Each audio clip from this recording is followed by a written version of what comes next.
മുഖ്യമന്ത്രി വീട്ടിൽ സാധാരണ മനുഷ്യൻ തന്നെ. അദ്ദേഹത്തിൽ നിന്ന് എനിക്ക് തോന്നുന്ന ഏറ്റവും നമ്മൾ മാതൃകയാക്കേണ്ട ഒരു കാര്യം ഹാർഡ് വർക്ക് ആണ്. ഏത് പ്രതിസന്ധി വന്നാലും പതറാത്ത നിലപാട്. അപ്പോൾ ഇതെന്താ മിണ്ടാത്ത മുഖ്യമന്ത്രി ഉണ്ടെന്നില്ല എന്നൊക്കെ പറഞ്ഞ് പലരും പറയും. തന്നെ ബാധിക്കുന്ന പ്രശ്നമല്ല എന്നൊരു ആറ്റിറ്റ്യൂഡിൽ രാഷ്ട്രീയ പ്രവർത്തനം നടത്തുന്നത് മാതൃകാപരമാണ്. പ്രതിപക്ഷമായി തന്നെ ഇങ്ങനത്തെ അടി, അപ്പോൾ ഇവരെ ഭരണം കൊടുത്ത എന്തായിരിക്കും എന്നല്ലേ നാട്ടുകാർ ചിന്തിക്കുന്നത്. അപ്പം അതുകൊണ്ട് അതിലൊന്നും ഒരു സംശയമില്ല. അത് അഹങ്കാരം കൊണ്ട് പറയുന്നതല്ല, വിനയത്തോടെ പറയുകയാണ്. ജനങ്ങളുമായി ഇടപെട്ടതിൻ്റെ ഭാഗമായിട്ടുള്ള അനുഭവം കൊണ്ട് പറയുന്നു. ഇനിയും ഇടതുപക്ഷം തന്നെ കേരളത്തിൽ ഭരിക്കും. ഇത് മൂന്നാവില്ല, ഇതിങ്ങനെ കുറച്ച് കാലം ഇടതുപക്ഷ ഭരണം ഉണ്ടാവും. കാരണം ജനങ്ങൾ ഇഷ്ടപ്പെടുന്നുണ്ട്. ഒരു 9 കൊല്ലം മുമ്പ് കേരളത്തിൽ വന്ന ഒരാൾ ഇപ്പോൾ വരുമ്പോഴുള്ള ഈ മാറ്റം കാണാതിരിക്കുമോ? ഒരു LDF മാജിക് അല്ലേ. ടൂറിസം വകുപ്പിനെ സംബന്ധിച്ചിടത്തോളം കോവിഡ് കാലമെന്ന് പറഞ്ഞാൽ തൊട്ടടുത്ത വീട്ടിൽ പോലും ഒരു മനുഷ്യൻ വിസിറ്റ് ചെയ്യാത്ത സമയമാണ്. സന്തോഷ് ജോർജ് കുളങ്ങര മുതൽ നമ്മളെ എറണാകുളത്ത് അവിടെ ചായക്കട നടത്തുന്ന വിജയേട്ടനുണ്ട്. ഇപ്പോൾ നമുക്കൊപ്പം ഇല്ല, ഒരുപാട് രാജ്യങ്ങൾ സന്ദർശിച്ചാൽ വിജയേട്ടനെ വരെ കേട്ടു, എല്ലാവരെയും കേട്ടു. 2031 ആകുമ്പോൾ കേരളം എങ്ങനെയാകണം ടൂറിസം മേഖലയിൽ എന്നുള്ളതിൻ്റെ ഒരു കാഴ്ചപ്പാട് സൃഷ്ടിക്കാൻ സാധിക്കും. ജനങ്ങളെ കേൾക്കാൻ എടുത്ത തീരുമാനമാണ് യഥാർത്ഥത്തിൽ ഏറെ സഹായകരമായത്. അപ്പോൾ ആറ്റിറ്റ്യൂഡ് പ്ലസ് പബ്ലിക്, ഇത് രണ്ടും കൂടി കൂടിയതാണ് കേരള ടൂറിസത്തിൻ്റെ ഇന്നത്തെ ഒരു മുന്നോട്ടുള്ള കുതിപ്പിൻ്റെ വേഗത വർദ്ധിപ്പിക്കുന്നതിന് കാരണം. പക്ഷേ ഈ ഭയങ്കര മഴയുള്ള നാടുകൾ ഇഷ്ടം പോലെയുണ്ട്. നമ്മുടെ റോഡുകളിലേക്ക് വരുമ്പോഴാണ് പലപ്പോഴും ഈ കുഴികൾ നമ്മളെ പ്രശ്നക്കാരാക്കുന്നത്. ഈ പ്രശ്നം പരിഹരിക്കാൻ ഒരു പുതിയ സംവിധാനം വന്നു, റണ്ണിങ് കോൺട്രാക്ട്. റണ്ണിങ് കോൺട്രാക്ട് വന്നപ്പോൾ അത്ഭുതകരമായ മാറ്റം കേരളത്തിലെ റോഡുകൾ. ഇപ്പോൾ ഇന്നൊരു റോഡ് ഉദ്ഘാടനം ചെയ്യപ്പെട്ട് കഴിഞ്ഞാൽ 2028 വരെ ആ റോഡിന് എവിടെ കുഴി വന്നാലും കരാറുകാരനെ അപ്പം പോയി അടക്കണം. നിയമമില്ലാഞ്ഞിട്ടല്ല, നിയമമുണ്ട്. കേരളത്തിൽ 2.5 ലക്ഷം കിലോമീറ്റർ റോഡുണ്ട്. 2.5 ലക്ഷം, അതായത് 10-30,000 കിലോമീറ്റർ വരുന്ന PWD റോഡുകളിലെ ഒരു പ്രധാന ശതമാനം, ഒരു 70-75% ഈ റോഡ്. പിന്നെ പ്രശ്നം എന്തായി? വാട്ടർ അതോറിറ്റി കീറി, കുടിവെള്ളത്തിൻ്റെ ആവശ്യത്തിന് കീറിയിടും. അപ്പം മെയിൻ്റനൻസ് ഒരു പ്രശ്നമാണ്, ഫണ്ട് ഒരു പ്രശ്നമാണ്. 1 കിലോമീറ്റർ ഷിപ്പിംഗ് കാർപ്പറ്റ് റോഡ് നിർമ്മാണത്തേക്കാൾ 50 ലക്ഷമാണ് BMNBC റോഡിനാണ്. എന്നെ സംബന്ധിച്ചിടത്തോളം ജീവിതത്തിൽ സിനിമ കാണലൊക്കെ ഒരു നിർബന്ധമാണ്. ആഴ്ചയിൽ ഒരിക്കലും ഒരു സിനിമ കുടുംബമായിട്ട് കാണാറുണ്ട്. ഇപ്പോഴും കുടുംബമായിട്ട് ഞാനും വൈഫും സിനിമ കാണാറുണ്ട്. ഞങ്ങൾ ഒരുമിച്ചാണ് കാണാറ്, തിയേറ്ററിൽ പോയി കാണും. ഇപ്പോൾ മോഹൻലാലിൻ്റെയും മമ്മൂട്ടിൻ്റെയൊക്കെ സിനിമ ഇറങ്ങുമ്പോൾ മണിക്കൂറുകളോളം ക്യൂ നിന്ന് തിക്കി ഷർട്ടൊക്കെ കയറിയിട്ടാണ് തിയേറ്ററിൽ കയറി സിനിമ. അതുപോലെ നമ്മുടെ പാട്ട് കേൾക്കൽ എനിക്കൊരു പ്രശ്നം. അപ്പോൾ ഞാൻ ഇങ്ങോട്ട് വരുമ്പോൾ അവിടെ നിന്ന് ഇങ്ങോട്ടുള്ള സമയത്ത് ഞാനൊരു 6-7 പാട്ട് കേട്ടു. ഞാനൊരു അർജൻറ്റീനിയൻ ഫാനാണ്. അത് പരസ്യമായിട്ട് പലപ്പോഴും തോറ്റപ്പോഴൊക്കെ പ്രഖ്യാപിച്ച ആളാണ്. അർജൻറ്റീന എന്ന് പറഞ്ഞാൽ കേരളത്തിൽ പലർക്കും ഒരു വികാരമാണ്. ഇതൊക്കെ വേണം. അതിപ്പോൾ മന്ത്രിയാണ് എന്നുള്ളത് കൊണ്ട് ഇതൊന്നും മാറ്റി നിർത്തുന്നതിനോട് എനിക്ക് യോജിക്കാൻ പറ്റില്ല. പിന്നെ ഭക്ഷണം, കേരളത്തിൻ്റെ പ്രത്യേകത, കേരളത്തിൻ്റെ ഓരോ ജില്ലയിലും ഓരോ പ്രത്യേക തരം ഭക്ഷണമുണ്ട്. ഭക്ഷണം ഇപ്പോൾ കോഴിക്കോട് എടുത്തു കഴിഞ്ഞാൽ നല്ല നെയ്ച്ചോറും മട്ടൺ സ്റ്റൂ. കോഴിക്കോട്ടെ നെയ്ച്ചോറും മട്ടൺ സ്റ്റൂ ഒരു പ്രത്യേക ടേസ്റ്റാണ്. നെയ്ച്ചോറിൻ്റെ പ്രത്യേകത അവസാനിപ്പിക്കാൻ തോന്നില്ല. കുറച്ച് എടുത്ത് വിളമ്പി അത് കഴിച്ച് പിന്നെ നിർത്തിയാൽ കുറച്ചും കൂടി ഇടാൻ തോന്നും. അതാണ് നെയ്ച്ചോറും മട്ടൺ സ്റ്റൂവിൻ്റെയും പ്രത്യേകത. ഇങ്ങോട്ട് വന്ന ആലപ്പുഴ കരിമീൻ, ഇങ്ങോട്ട് കരിമീൻ എത്തി, ഇങ്ങനെ ഓരോ സ്ഥലവും, അവിടെ തലശ്ശേരി ബിരിയാണി, അങ്ങനെ കേരളത്തിൻ്റെ ഓരോ ഭാഗത്തും അതിൻ്റെതായ പ്രത്യേകതയുള്ള ഭക്ഷണം. ഇതൊക്കെ ആസ്വദിച്ച് കഴിക്കും. 40 years of സൈന. ഓക്കെ, സൈനയ്ക്ക് എല്ലാവിധ ആശംസകളും. സൈന ഇനിയും വളരട്ടെ. സത്യസന്ധമായ വിവരങ്ങൾ ജനങ്ങളിൽ എത്തിക്കാൻ സൈനയ്ക്ക് സാധിക്കും.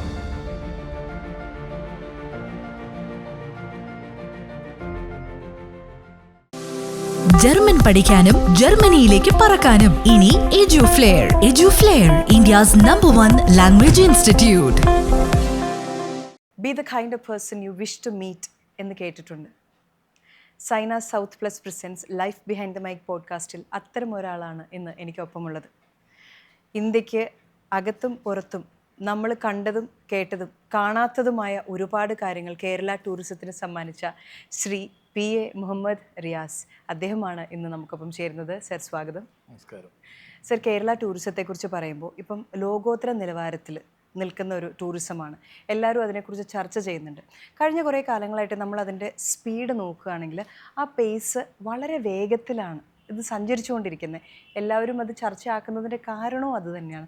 അപ്പം എന്ത് തീരുമാനം, എന്ത് പ്രത്യേകമായി എടുത്ത തീരുമാനത്തിൻ്റെ ഫലമായിട്ടാണ് അങ്ങനെ ഒരു മാറ്റത്തിലേക്ക് നമുക്ക് വരാനായിട്ട് സാധിച്ചത്? ഒന്ന്, നമുക്ക് ഈ ക്രൈസിസ്, ഒരു പ്രതിസന്ധിയെ നമുക്ക് യഥാർത്ഥത്തിൽ ഉപയോഗപ്പെടുത്താനാണ്. ഈ ഗവൺമെൻറ് വന്നത് 2021 മെയ് 20 പ്രധാന ക്രൈസിസ് കോവിഡായിരുന്നു. ടൂറിസം വകുപ്പിനെ സംബന്ധിച്ചിടത്തോളം കോവിഡ് കാലമെന്ന് പറഞ്ഞാൽ തൊട്ടടുത്ത വീട്ടിൽ പോലും ഒരു മനുഷ്യൻ വിസിറ്റ് ചെയ്യാത്ത സമയമാണ്. അപ്പോൾ ടൂറിസം സെക്ടർ വെന്റിലേറ്ററിലായിരുന്നു. അതൊരു ഭയങ്കര ക്രൈസിസ് ടൈമാണ്. പക്ഷേ ആ ക്രൈസിസ് ടൈം യഥാർത്ഥത്തിൽ തുടക്കത്തിൽ ഒരു മന്ത്രി എന്നുള്ള നിലയിൽ അത് നമുക്ക് പോസിറ്റീവാക്കി മാറ്റാൻ വേണ്ടി സാധിച്ചു. ആളുകളെ പരമാവധി കേൾക്കാൻ ആ സമയം ഉപയോഗപ്പെടുത്തി. കാരണം എന്തെങ്കിലും ഈ ടൈമിലൊരു ഈ കോവിഡിൻ്റെ ഒരു രൂക്ഷത കുറയുമ്പോൾ എന്തൊക്കെ ചെയ്യാനാകും, 5 കൊല്ലത്തേക്ക് എന്തൊക്കെ ചെയ്യാനാകും, അതിന് ഞങ്ങളുടെ ഒരു ആറ്റിറ്റ്യൂഡ് ഏറെ സഹായകരമായി. ആറ്റിറ്റ്യൂഡ് ആളുകളെ കേൾക്കുക എന്നുള്ളതാണ്, ഞങ്ങൾ പറയുക എന്നുള്ളതല്ല. അപ്പോൾ എല്ലാവരെയും കേട്ടു. അപ്പോൾ സന്തോഷ് ജോർജ് കുളങ്ങര മുതൽ താഴോട്ട് നമ്മളെ എറണാകുളത്ത് അവിടെ ചായക്കട നടത്തുന്ന വിജയേട്ടനുണ്ട്. ഇപ്പോൾ നമുക്കൊപ്പം ഇല്ല, ഒരുപാട് രാജ്യങ്ങൾ സന്ദർശിച്ച വിജയേട്ടനെ വരെ കേട്ടു. എല്ലാവരെയും കേട്ടു. ടൂറിസം ഇൻഡസ്ട്രിയിൽ എല്ലാവരെയും കേട്ടു, അവർ പറയുന്ന കാര്യങ്ങൾ കേട്ടു.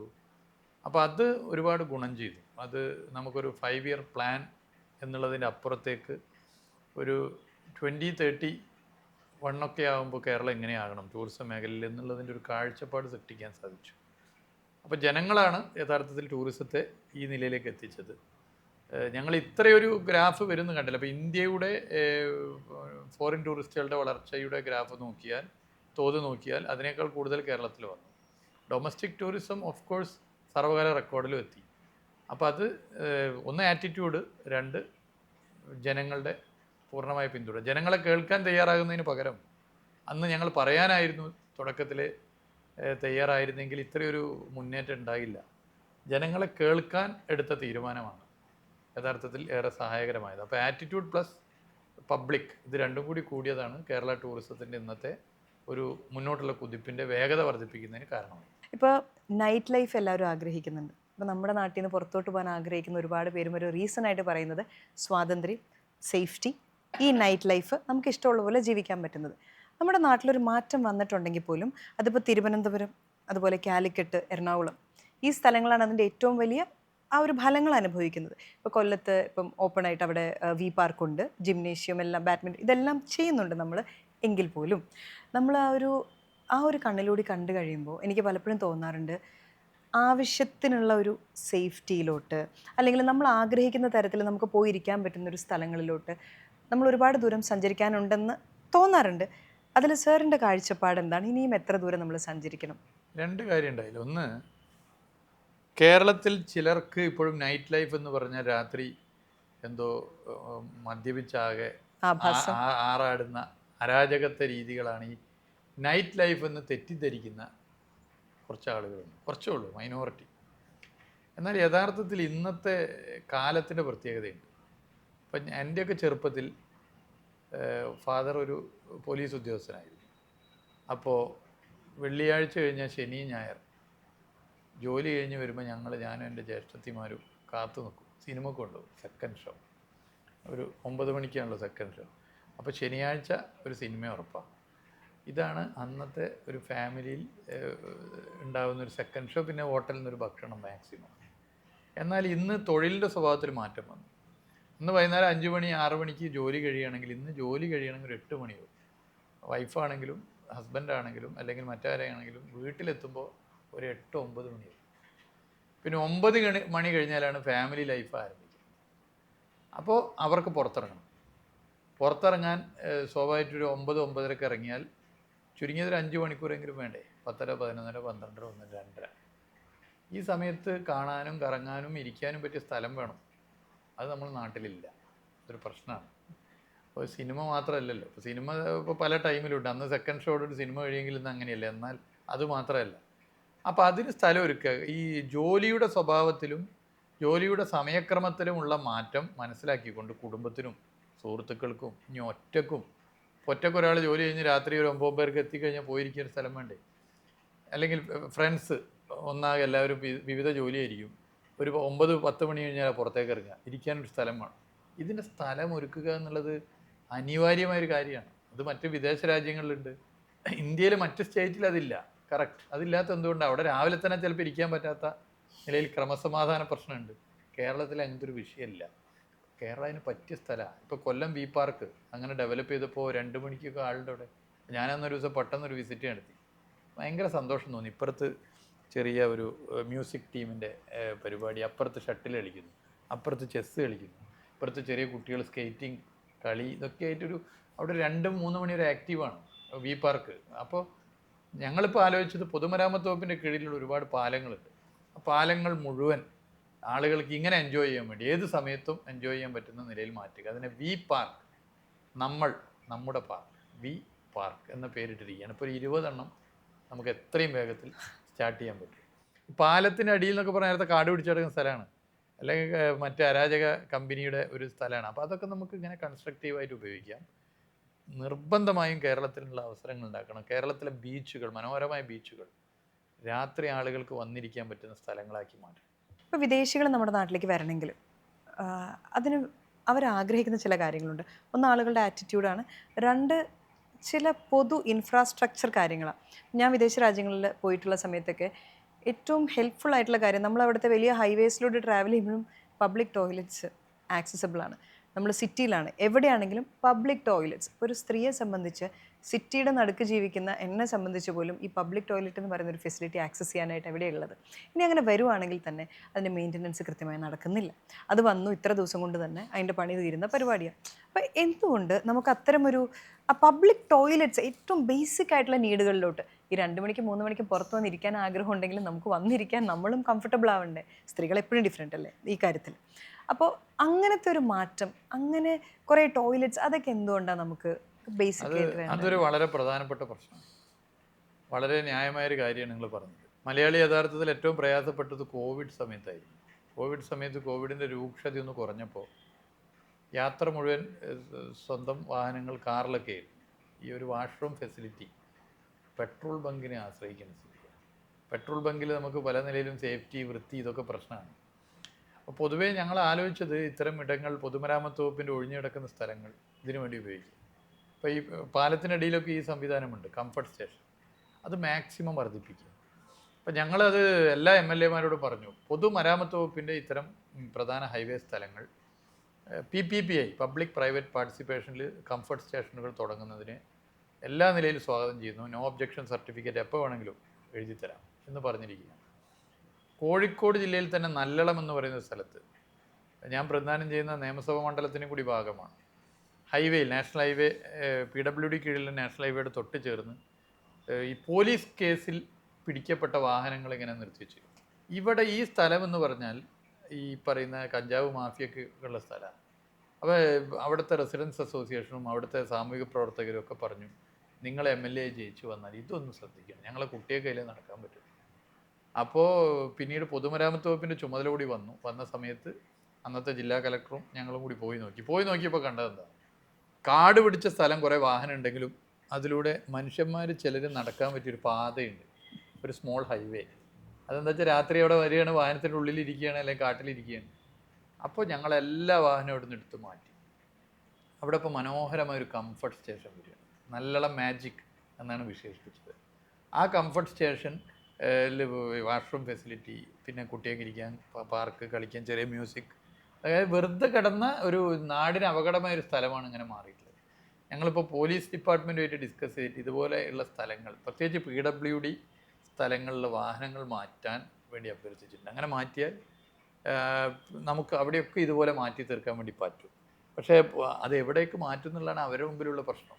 വേറെ സ്ഥലത്ത് മാറ്റിയാൽ ഇവിടുത്തെ കുഴപ്പമെടുത്ത് അവിടെ കൊണ്ടുപോയി വെക്കുന്നു എന്ന് പറയുന്നതിന് തുല്യമാവും. അപ്പോൾ അത് ഒരു പ്രശ്നമാണ്, അത് പരിഹരിക്കപ്പെടണം. പക്ഷേ ഇതുപോലുള്ള സ്ഥലങ്ങൾ, വെറുതെ വേസ്റ്റായി കിടക്കുന്ന സ്ഥലങ്ങളെ ഒന്ന് നമുക്ക് ഉപയോഗപ്പെടുത്തും. 2, PWD റെസ്റ്റ് ഹൗസുകൾ ഇപ്പോൾ ഓൺലൈൻ ബുക്കിംഗ് ഒക്കെ ആരംഭിച്ച് വളരെ സജീവമാണ്.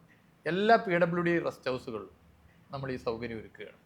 ഇങ്ങനെ പോകുന്ന യാത്രക്കാർക്ക്, പ്രത്യേകിച്ച് സ്ത്രീകൾക്ക്, അവിടെ വാഷ്റൂം ഉപയോഗിക്കാനുള്ള സൗകര്യം PWD റെസ്റ്റ് ഹൗസുകളിലും ടൂറിസം ഗസ്റ്റ് ഹൗസുകളിലും KTDC ഹോട്ടലുകളിലും ഒരുക്കാനാണ് ഉദ്ദേശിക്കുന്നത്. അത് ഭാവിയിൽ അത്തരത്തിലൊരു ചർച്ച ഇപ്പം നടന്നുകൊണ്ടിരിക്കും, എങ്ങനെ അത് പറ്റും. പക്ഷേ അതുകൊണ്ട് മാത്രമേ ഈ പ്രശ്നം പരിഹരിക്കാൻ പറ്റില്ല.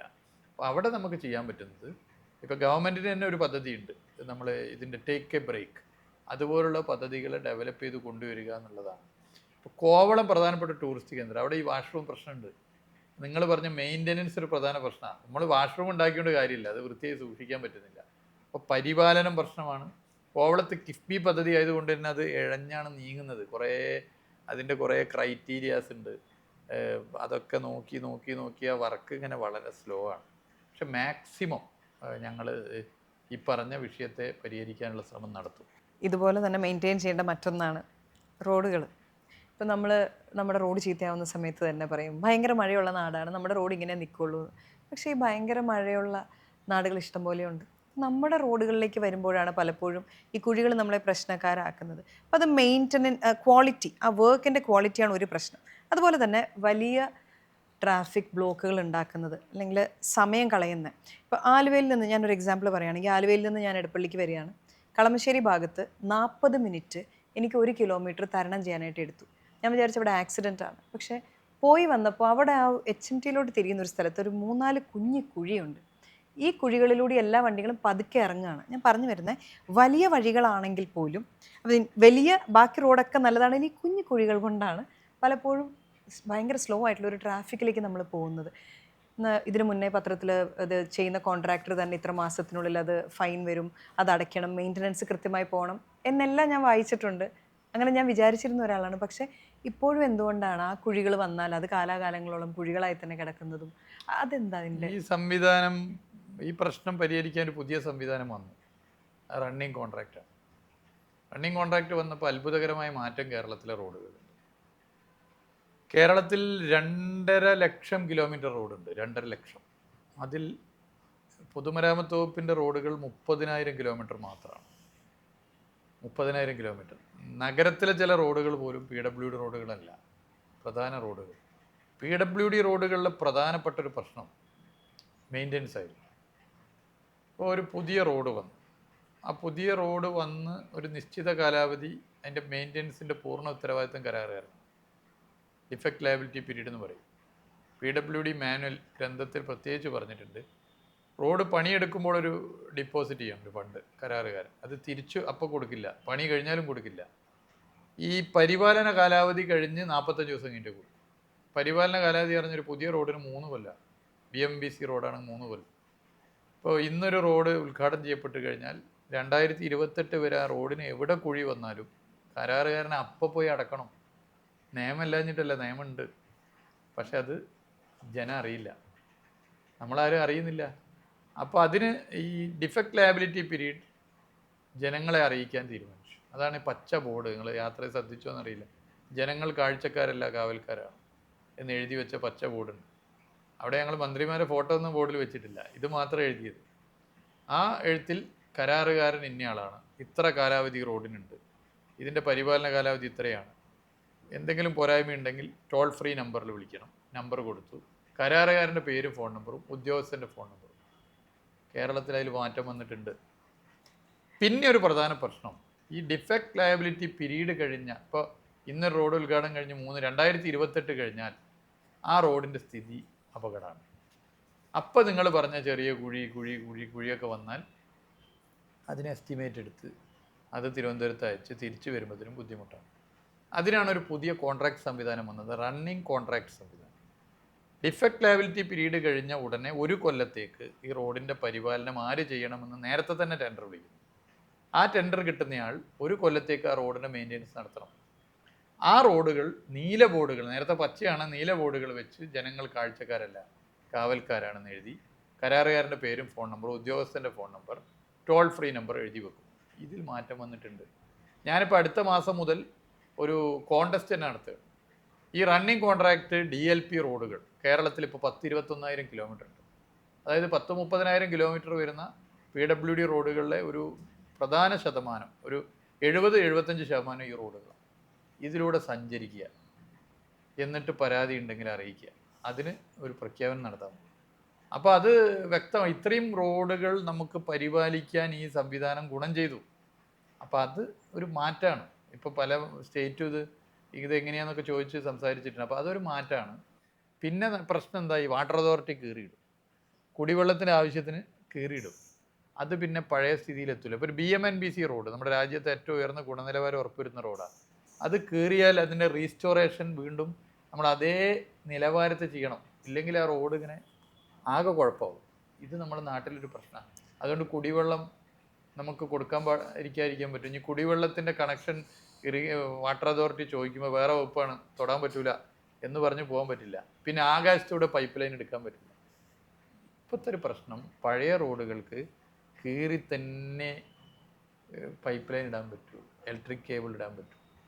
പുതിയ റോഡിന് ഡിസൈൻ റോഡുകളാക്കി മാറ്റി, സ്മാർട്ട് റോഡുകളാക്കി മാറ്റി നമ്മൾ ഡക്റ്റുകളിലൂടെയൊക്കെയാണ് സംവിധാനം കൊണ്ടുവരുന്നത്. പഴയ റോഡിന് ഇങ്ങനെയാണ് പ്രശ്നം. ഇപ്പോൾ തിങ്കളാഴ്ച റോഡ് പണി കഴിഞ്ഞാൽ ചൊവ്വാഴ്ച അത് കീറുക. എനിക്കത് മനസ്സിലാവാം. അപ്പോൾ അത് നമ്മളൊരു കലണ്ടർ വെച്ചു, ഒരു ആപ്പ് തുടങ്ങി, അങ്ങനെ കുറച്ച് മാറ്റം വന്നിട്ടുണ്ട്. പക്ഷെ അത് പോരാ, അത് ഇനിയും വരുത്തണം. അപ്പം അങ്ങനെയുള്ള ചില പ്രശ്നങ്ങൾ ചിലയിടത്തുണ്ട് എന്നല്ലാതെ അപ്പോൾ പരിഹരിക്കാനുള്ള ഇടപെടൽ വളരെ ഫലപ്രദമാണ്. ഇനി ആര് ഇതിൻ്റെ മന്ത്രിയായാലും പച്ച ബോർഡും നീല ബോർഡും കൈവച്ചാൽ ജനം ഇടപെടും. ജനത്തെ കൂടുതൽ ബോധ്യപ്പെടുത്തിക്കൊണ്ടിരിക്കുക. BMBC റോഡുകളെ കുറിച്ച് സാർ പറഞ്ഞല്ലോ, ഏറ്റവും ക്വാളിറ്റിയുള്ള റോഡുകളാണ്, ആ ഗുണനിലവാരത്തിലാണ് അത് വരേണ്ടതും. പക്ഷെ എക്സ്പെൻസീവാണ്, ഭയങ്കര എക്സ്പെൻസീവ്. അപ്പോൾ അത് ചെയ്യുക എന്ന് ആലോചിക്കുമ്പോൾ അത് കോസ്റ്റ് ഇഫക്റ്റീവായിട്ട് ചെയ്യേണ്ടതും ആവശ്യമാണ്. നമ്മുടെ ഖജനാവിൽ നിന്നാണല്ലോ പൈസ ഇതിലേക്ക് ഇറങ്ങുക. അപ്പോൾ അത് കോസ്റ്റ് ഇഫക്റ്റീവായിട്ട് ചെയ്യാൻ അങ്ങനെ എന്തെങ്കിലും സംവിധാനങ്ങളുണ്ടോ, വിത്ത് പാർട്ട്ണർഷിപ്സ് അങ്ങനെ എന്തെങ്കിലും, അതോ നമ്മൾ തന്നെയാണ്? അങ്ങനെ ഇപ്പം നമ്മൾ ആലോചിച്ചിട്ടില്ല. അപ്പോൾ ചില വിദേശ രാജ്യങ്ങളിലൊക്കെ റോഡ് സ്പോൺസർ ചെയ്യാണ്ട്, ഇപ്പോൾ സ്കൂളിൽ ഡെസ്കും ബെഞ്ചും സ്പോൺസർ ചെയ്യുന്നത് പോലെ കേരളത്തിലെ ഇന്ന റോഡ് മരിച്ചുപോയ ഇവിടുത്തെ ഒരു സ്വാതന്ത്ര്യ സമര സേനാനീൻ്റെ പേരിൽ, അല്ലെങ്കിൽ ഒരു രാഷ്ട്രീയ നേതാവിൻ്റെ പേരിൽ, അല്ലെങ്കിൽ ഒരു സ്പോർട്സ് താരത്തിൻ്റെ പേരിൽ ഞങ്ങൾ ചെയ്തോളാമെന്നൊരു കൂട്ടം ആളുകൾ പറയുകയാണ്, എല്ലാവരുടെ കുടുംബം പറയുകയാണെങ്കിൽ. വിദേശ രാജ്യങ്ങളിൽ അങ്ങനെ ഉണ്ട് എന്നൊക്കെയുള്ള ചർച്ചകൾ നടത്തിയിട്ടുണ്ട്. പക്ഷെ അതൊന്നും എളുപ്പത്തിൽ കേരളത്തിൽ നടക്കില്ല. അതൊക്കെ ആ റോഡിന് കുഴപ്പം വന്നാൽ അപ്പോൾ പറയാം ഇത് ഗവൺമെൻറ്റും ഈ പറയുന്ന ആളുകൾ നമ്മളുടെ ഒത്തുകളിയാണ് എന്ന ആരോപണം. അപ്പോൾ മെയിൻ്റനൻസ് ഒരു പ്രശ്നമാണ്, ഫണ്ട് ഒരു പ്രശ്നമാണ്. 1 കിലോമീറ്റർ ചിപ്പിംഗ് കാർപ്പറ്റ് റോഡ് നിർമ്മാണത്തേക്കാൾ 50 ലക്ഷമാണ് BMNBC റോഡിനധികം. ഞങ്ങൾ ഈ ഗവൺമെൻറ് വരുമ്പോൾ 50% റോഡുകൾ, അതായത് 15,000 കിലോമീറ്റർ ഓഫ് 30,000 കിലോമീറ്റർ BMNBC ആക്കണമെന്ന് തീരുമാനിച്ചു. അത് 4 കൊല്ലം കൊണ്ട് തന്നെ അച്ചീവ് ചെയ്യാൻ പറ്റി. അതിൽ വലിയ ശ്രമമുണ്ട്. ഓരോ നിയമസഭാ മണ്ഡലത്തിലും ഒരു നോഡൽ ഓഫീസറായി ഒരു എക്സിക്യൂട്ടീവ് എഞ്ചിനീയറോ അതിന് മുകളിലുള്ള ഉദ്യോഗസ്ഥനും ചുമതല കൊടുത്തു. ഈ 140 ഉദ്യോഗസ്ഥരുടെ നേതൃത്വത്തിൽ എല്ലാ മാസവും ഒരു സംവിധാനം വർക്ക് ചെയ്തു. അങ്ങനെ വർക്കൗട്ട് ചെയ്തിട്ടാണ് ഇപ്പോൾ ഏകദേശം 60% റോഡുകൾ BMNBC റോഡായി. 40% BMNBC റോഡാവാത്തതുള്ളൂ. ഇങ്ങനെ പോയാൽ നമുക്കത് 100% ഭാവിയിലാക്കാൻ പറ്റും. അപ്പോൾ കോസ്റ്റ് ഒരു പ്രശ്നമാണ്, ചിലവൊരു പ്രശ്നമാണ്. പക്ഷേ PWD റോഡുകൾ മാക്സിമം നമ്മൾ ഏറ്റവും ഉയർന്ന നിലവാരത്തിലാക്കാനുള്ള ശ്രമമാണ് നടത്തുന്നത്. റോഡുകളിൽ നിന്ന് നമ്മൾ ടൂറിസത്തിലേക്ക് വരുന്ന വഴി ഇപ്പം ഒക്ടോബർ 17, 18, 19 ഒരു രാജ്യത്തൊരു ടൂറിസം ഡിപ്പാർട്ട്മെൻറ്റ് ആദ്യമായിട്ട് ചെയ്യുന്ന ഒരു പരിപാടി ട്രാവൽ ആൻഡ് ലിറ്ററേച്ചർ ഫെസ്റ്റ് നമ്മളിവിടെ നടത്തുകയാണ്. അപ്പം കേരളത്തിൽ നമ്മളിത് നടത്തുന്ന സമയത്ത് സംസ്ഥാനത്തിന് പുറത്തുനിന്ന്, രാജ്യത്തിന് പുറത്തു നിന്നുള്ള ട്രാവലിനെ സ്നേഹിക്കുന്ന ഒരുപാട് ആളുകൾ ഈ ഒരു കൂട്ടായ്മയിലേക്ക് വരുന്നുണ്ട്. അപ്പം അത്തരമൊരു വരൽ ഏതേ തരത്തിലുള്ളൊരു ഉണർവാണ് കേരളത്തിന് കൊടുക്കുക? നമുക്കതുകൊണ്ട് എന്തൊക്കെയാണ് ഗുണങ്ങളുണ്ടാവുക?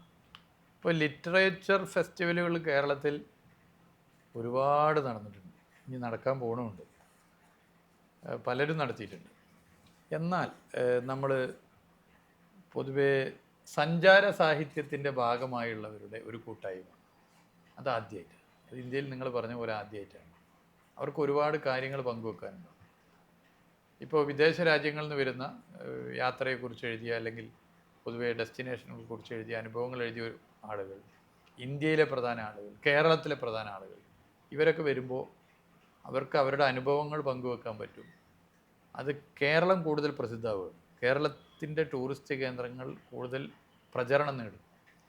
അപ്പോൾ അതൊരു പുതിയ അനുഭവമാണ്. പുതിയ അനുഭവം എന്ന് പറയുമ്പോൾ ഇത് എല്ലാ കൊല്ലവും നടത്തണം എന്നാണ് ഉദ്ദേശിക്കുന്നത്. അപ്പോൾ എല്ലാ വർഷവും നടത്തുമ്പോൾ ലോകം കേരളത്തിലേക്ക് വരും, കേരളം ലോകത്തിലേക്ക് പോകും. അങ്ങനെ ഒരു ഗുണമുണ്ട്. ഇതൊരു വെറൈറ്റിയാണ്. വെറൈറ്റി മൂവ്മെൻറ്റ് തീർച്ചയായും ടൂറിസത്തിന് എപ്പോഴും ഗുണം ചെയ്യുക വെറൈറ്റി ആയിട്ടുള്ള പ്രോഗ്രാംസ്, നിലപാടുകളാണ്. നമ്മൾ ഒരേപോലെ ഇങ്ങനെ പരമ്പരാഗത രീതിയിൽ ചലിച്ചാൽ ടൂറിസം ഡെവലപ്പ് ചെയ്യുന്നതിന് പരിധിയുണ്ട്. പുതിയ രീതികൾ നമ്മൾ ആവിഷ്കരിക്കുക, എപ്പോഴും ഇന്നോവേറ്റീവ് ആവുക എന്നുള്ളതാണ് ഒരു ടൂറിസം വകുപ്പ് ചെയ്യേണ്ട കാര്യം. ഇപ്പോൾ ലണ്ടനിൽ ഒരു ബസ്സിൽ കേരള ടൂറിസത്തിൻ്റെ പരസ്യം കണ്ടിരുന്നു. വായിച്ചു ഞാനത്. അപ്പോൾ ആ ബസ് ഇങ്ങനെ മൂവ് ചെയ്യുമ്പോൾ നമ്മുടെ ഡെസ്റ്റിനേഷൻ ആ രാജ്യത്ത് ഇങ്ങനെ അറിയപ്പെടും. എത്ര മലയാളികളാണ് അവിടുന്ന് സന്തോഷത്തോടെ വിളിക്കുന്നതും മെസ്സേജ് അയക്കുന്നതും. ഞാനവിടെ 2 കൊല്ലം മുമ്പ് പോയപ്പോൾ അവർ വന്നത് പറഞ്ഞു. അപ്പോൾ അതൊക്കെ ഒരു പുതിയ പുതിയ ചുവടുവെപ്പുകളാണ്. ഇപ്പോൾ വയനാട് നല്ല സ്ഥലമല്ലേ, വയനാട് പോയിട്ടില്ലേ? മനോഹരമായ സ്ഥലമാണ് വയനാട്. എനിക്ക് ബാംഗ്ലൂരിൻ്റെ തൊട്ടടുത്താണ്. വയനാട്ടുകാർക്ക് തിരുവനന്തപുരത്ത് എത്തുന്നതിനേക്കാൾ എളുപ്പം ബാംഗ്ലൂർ എത്താനാണ്. കർണാടക ക്യാപിറ്റലാണ്, കേരള തലസ്ഥാനത്തേക്കാൾ അവർക്ക് എളുപ്പം. പക്ഷേ ബാംഗ്ലൂരല്ലേ വയനാട് മാർക്കറ്റ് ചെയ്യപ്പെടുന്നത്. നമ്മൾ വയനാട് ടൂറിസത്തെ അങ്ങനെ ഒരു രീതി കണ്ടോ? നമ്മളതിന് ശേഷം ബാംഗ്ലൂർ കോൺസെൻട്രേറ്റ് ചെയ്തു. ഇന്ത്യയിലെ പ്രധാനപ്പെട്ട IT ഹബ്ബാണ്. എല്ലാ സിനിമാ തിയേറ്ററിലും ബാംഗ്ലൂർ പോയിട്ടുണ്ട്, സിനിമ കണ്ടിട്ടുണ്ടെങ്കിൽ കാണാം വയനാട് ടൂറിസത്തിൻ്റെ പരസ്യമാണ്. ബാംഗ്ലൂരിലെ FM റേഡിയോസ് വയനാട് വയനാട് വയനാട്. രാവിലെ റേഡിയോ ഓൺ ചെയ്ത് ജോലിക്ക് പോകുന്ന ടെക്കീസ് മുഴുവൻ ഇതാണ് കേൾക്കുന്നത്. News papers Wayanad. ഒരു റിസോർട്ടിലൊരു മുറി പോലും ഒഴിവില്ലാതെ. ബാംഗ്ലൂരിൻ്റെ വീക്കെൻഡ് വയനാടായി എന്ന് പറഞ്ഞപ്പോൾ എന്നോട് ചിലർ അങ്ങനെ പറയണം, അങ്ങനെ തന്നെ പറയും. ബാംഗ്ലൂരിലൊരു ട്രെൻഡായി ശനി ഞായർ വയനാട്. ആ ട്രെൻഡ് വന്നു. ഇപ്പോൾ തുരങ്കപാത കൂടി വരാൻ പോവുക. അത് നമുക്ക് കൂടുതൽ. അപ്പോൾ അതെന്തുകൊണ്ട്? അവിടെ നമ്മുടെ ഒരു കാഴ്ചപ്പാട് വയനാട് ടൂറിസത്തെ ബാംഗ്ലൂരിൽ മാർക്കറ്റ് ചെയ്യണം.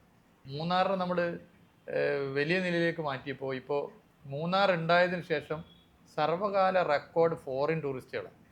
കോവിഡിന് ശേഷം ഫോറിൻ ടൂറിസ്റ്റുകൾ പഴയ നമ്പറിലേക്ക് ലോകത്തെത്തിയിട്ടില്ല പല രാജ്യങ്ങളിലും. പക്ഷെ മൂന്നാറിലെത്തി. എന്താ അതിൻ്റെ കാരണം? നമ്മുടെ മാർക്കറ്റിംഗ് മൂന്നാറിനെ വേൾഡിൽ ഏറ്റവും ഹൈലൈറ്റ് ചെയ്തു.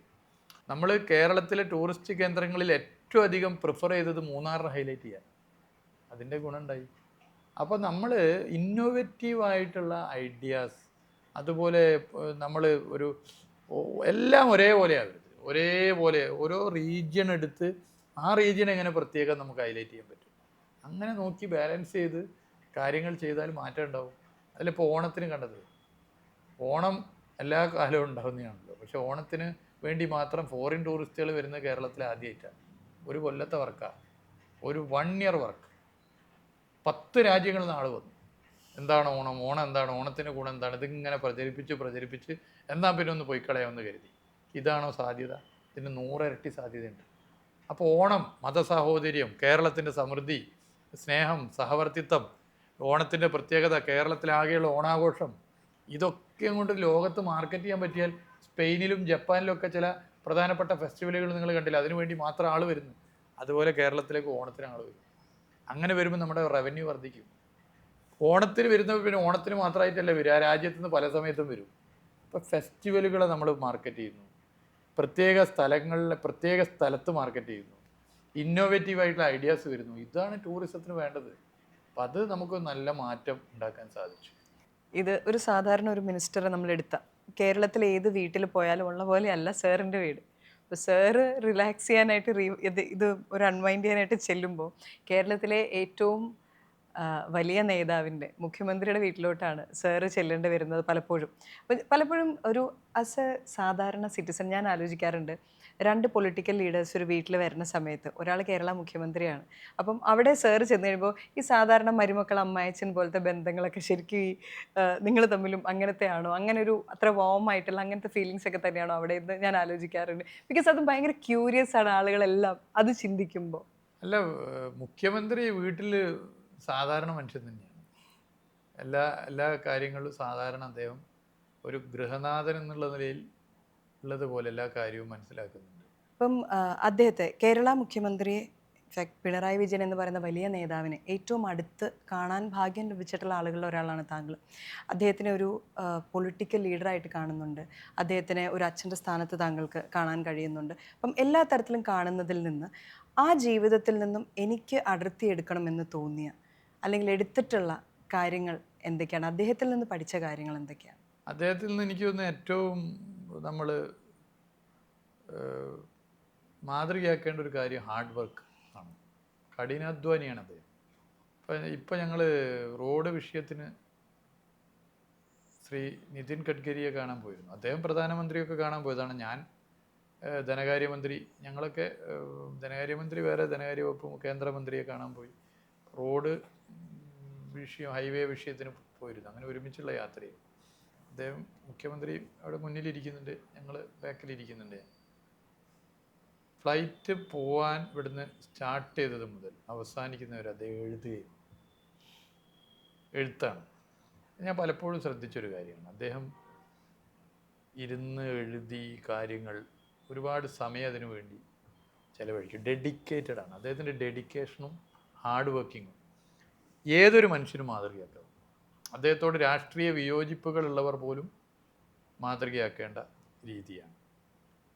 അതുപോലെ മാതൃകയാക്കേണ്ട രീതിയാണ് ഏത് പ്രതിസന്ധി വന്നാലും പതറാത്ത നിലപാട്. ഒരു മനുഷ്യനത് എളുപ്പമല്ല. കാരണം ഒരു സംശയമില്ലാതെ പറയാൻ വേണ്ടി പറ്റും, രാഷ്ട്രീയ പ്രവർത്തനത്തിൻ്റെ ഭാഗമായി ഇത്രയധികം വേട്ടയാടപ്പെട്ട ഒരു മനുഷ്യൻ, പ്രത്യേകിച്ച് മുഖ്യമന്ത്രിയൊക്കെ ആയിരിക്കുമ്പോൾ വലിയ നിലയിൽ വേട്ടയാടപ്പെടലുണ്ടായിട്ടുണ്ട്. വന്നിട്ടുള്ള ആരോപണങ്ങളിൽ വളരെ ചെറിയ ശതമാനത്തിന് മാത്രമേ മറുപടി പറഞ്ഞിട്ടുള്ളൂ. അപ്പോൾ ഇതെന്താ മിണ്ടാത്തത്, മുഖ്യമന്ത്രി ഉണ്ടെന്നില്ല എന്നൊക്കെ പറഞ്ഞ് പലരും പറയും. കേൾക്കേണ്ടത് മാത്രമേ കേൾക്കുള്ളൂ, ഉൾക്കൊള്ളേണ്ടത് മാത്രമേ ഉൾക്കൊള്ളുള്ളൂ. അല്ലാത്തത് ഈ ചെവിടിലൂടെ കേട്ട് ഇതിലൂടെ വിടുക, അത് തന്നെ ബാധിക്കുന്ന പ്രശ്നമല്ല എന്നൊരു ആറ്റിറ്റ്യൂഡിൽ രാഷ്ട്രീയ പ്രവർത്തനം നടത്തുന്നത് മാതൃകാപരമാണ്. ഇന്ന് പലർക്കും എന്ന് പറഞ്ഞാൽ ചെറിയൊരു ആരോപണം അതിലേ പോയാൽ അന്ന് ഉറക്കുണ്ടാവില്ല. ഒരു 10 പത്രസമ്മേളനങ്ങൾ നടത്താതെ തൃപ്തിയാവില്ല. അങ്ങനെയുള്ളൊരു കാലമാണ് ഇന്നത്തെ കാലം. ആ കാലത്ത് ഗുരുതരമായ ആരോപണം, അസംബന്ധം വരുമ്പോഴും ഒരു തരത്തിലും പതറാതെ ജനങ്ങളിൽ വിശ്വാസം അർപ്പിച്ച് മുന്നോട്ട് പോകുന്ന രീതി, അത് ഭയങ്കര രീതി തന്നെയാണ്. അപ്പോൾ ഇത് രണ്ടും, ഹാർഡ് വർക്കിംഗ്, ഡെഡിക്കേഷൻ, അതുപോലെ തന്നെ ഈ പ്രശ്നങ്ങളോട് എടുക്കുന്ന സമീപനം, വളരെ കൂളായിട്ട് സമീപനം, ഇത് മാതിരിയാണ്. പിന്നെ എല്ലാവരും ഒരുപോലെ കാണുന്നു, അത് എടുത്തു പറയേണ്ട കാര്യം. ഇപ്പോൾ വീട്ടിൽ ആരെങ്കിലും വന്നിട്ടുണ്ടെങ്കിൽ എല്ലാവർക്കും ഭക്ഷണം കിട്ടിയോ എന്നുള്ളത് ഉറപ്പുവരുത്തും. പിന്നെ അദ്ദേഹം എവിടെയെങ്കിലും ഭക്ഷണം കഴിക്കാൻ പോവുകയാണെങ്കിൽ കൂടെയുള്ളവർ, വാഹനം ഓടിച്ചവർ, കൂടെയുള്ളവർക്കൊക്കെ കൃത്യമായി ഭക്ഷണം കിട്ടുന്നുണ്ടോ എന്നുള്ളത് ഉറപ്പുവരുത്തും. മറ്റുള്ളവർക്ക് ഭക്ഷണം കൊടുക്കുന്നതിലൊക്കെ വലിയ താല്പര്യമാണ്. അപ്പോൾ ഇങ്ങനെയുള്ള കുറേ പ്രത്യേകതകളുണ്ട്. അപ്പോൾ യഥാർത്ഥത്തിൽ ഞാനിപ്പോൾ അത് പറയുമ്പോൾ ഇനിയിപ്പോൾ എന്ത് വിമർശനം വന്നിട്ടും കാര്യമില്ല. അത് ഏത് രാഷ്ട്രീയ പാർട്ടിയിലുള്ളവർക്കും പഠിക്കാവുന്ന ഒരു പാഠപുസ്തകമാണ് സഖാവ് പിണറായി വിജയൻ.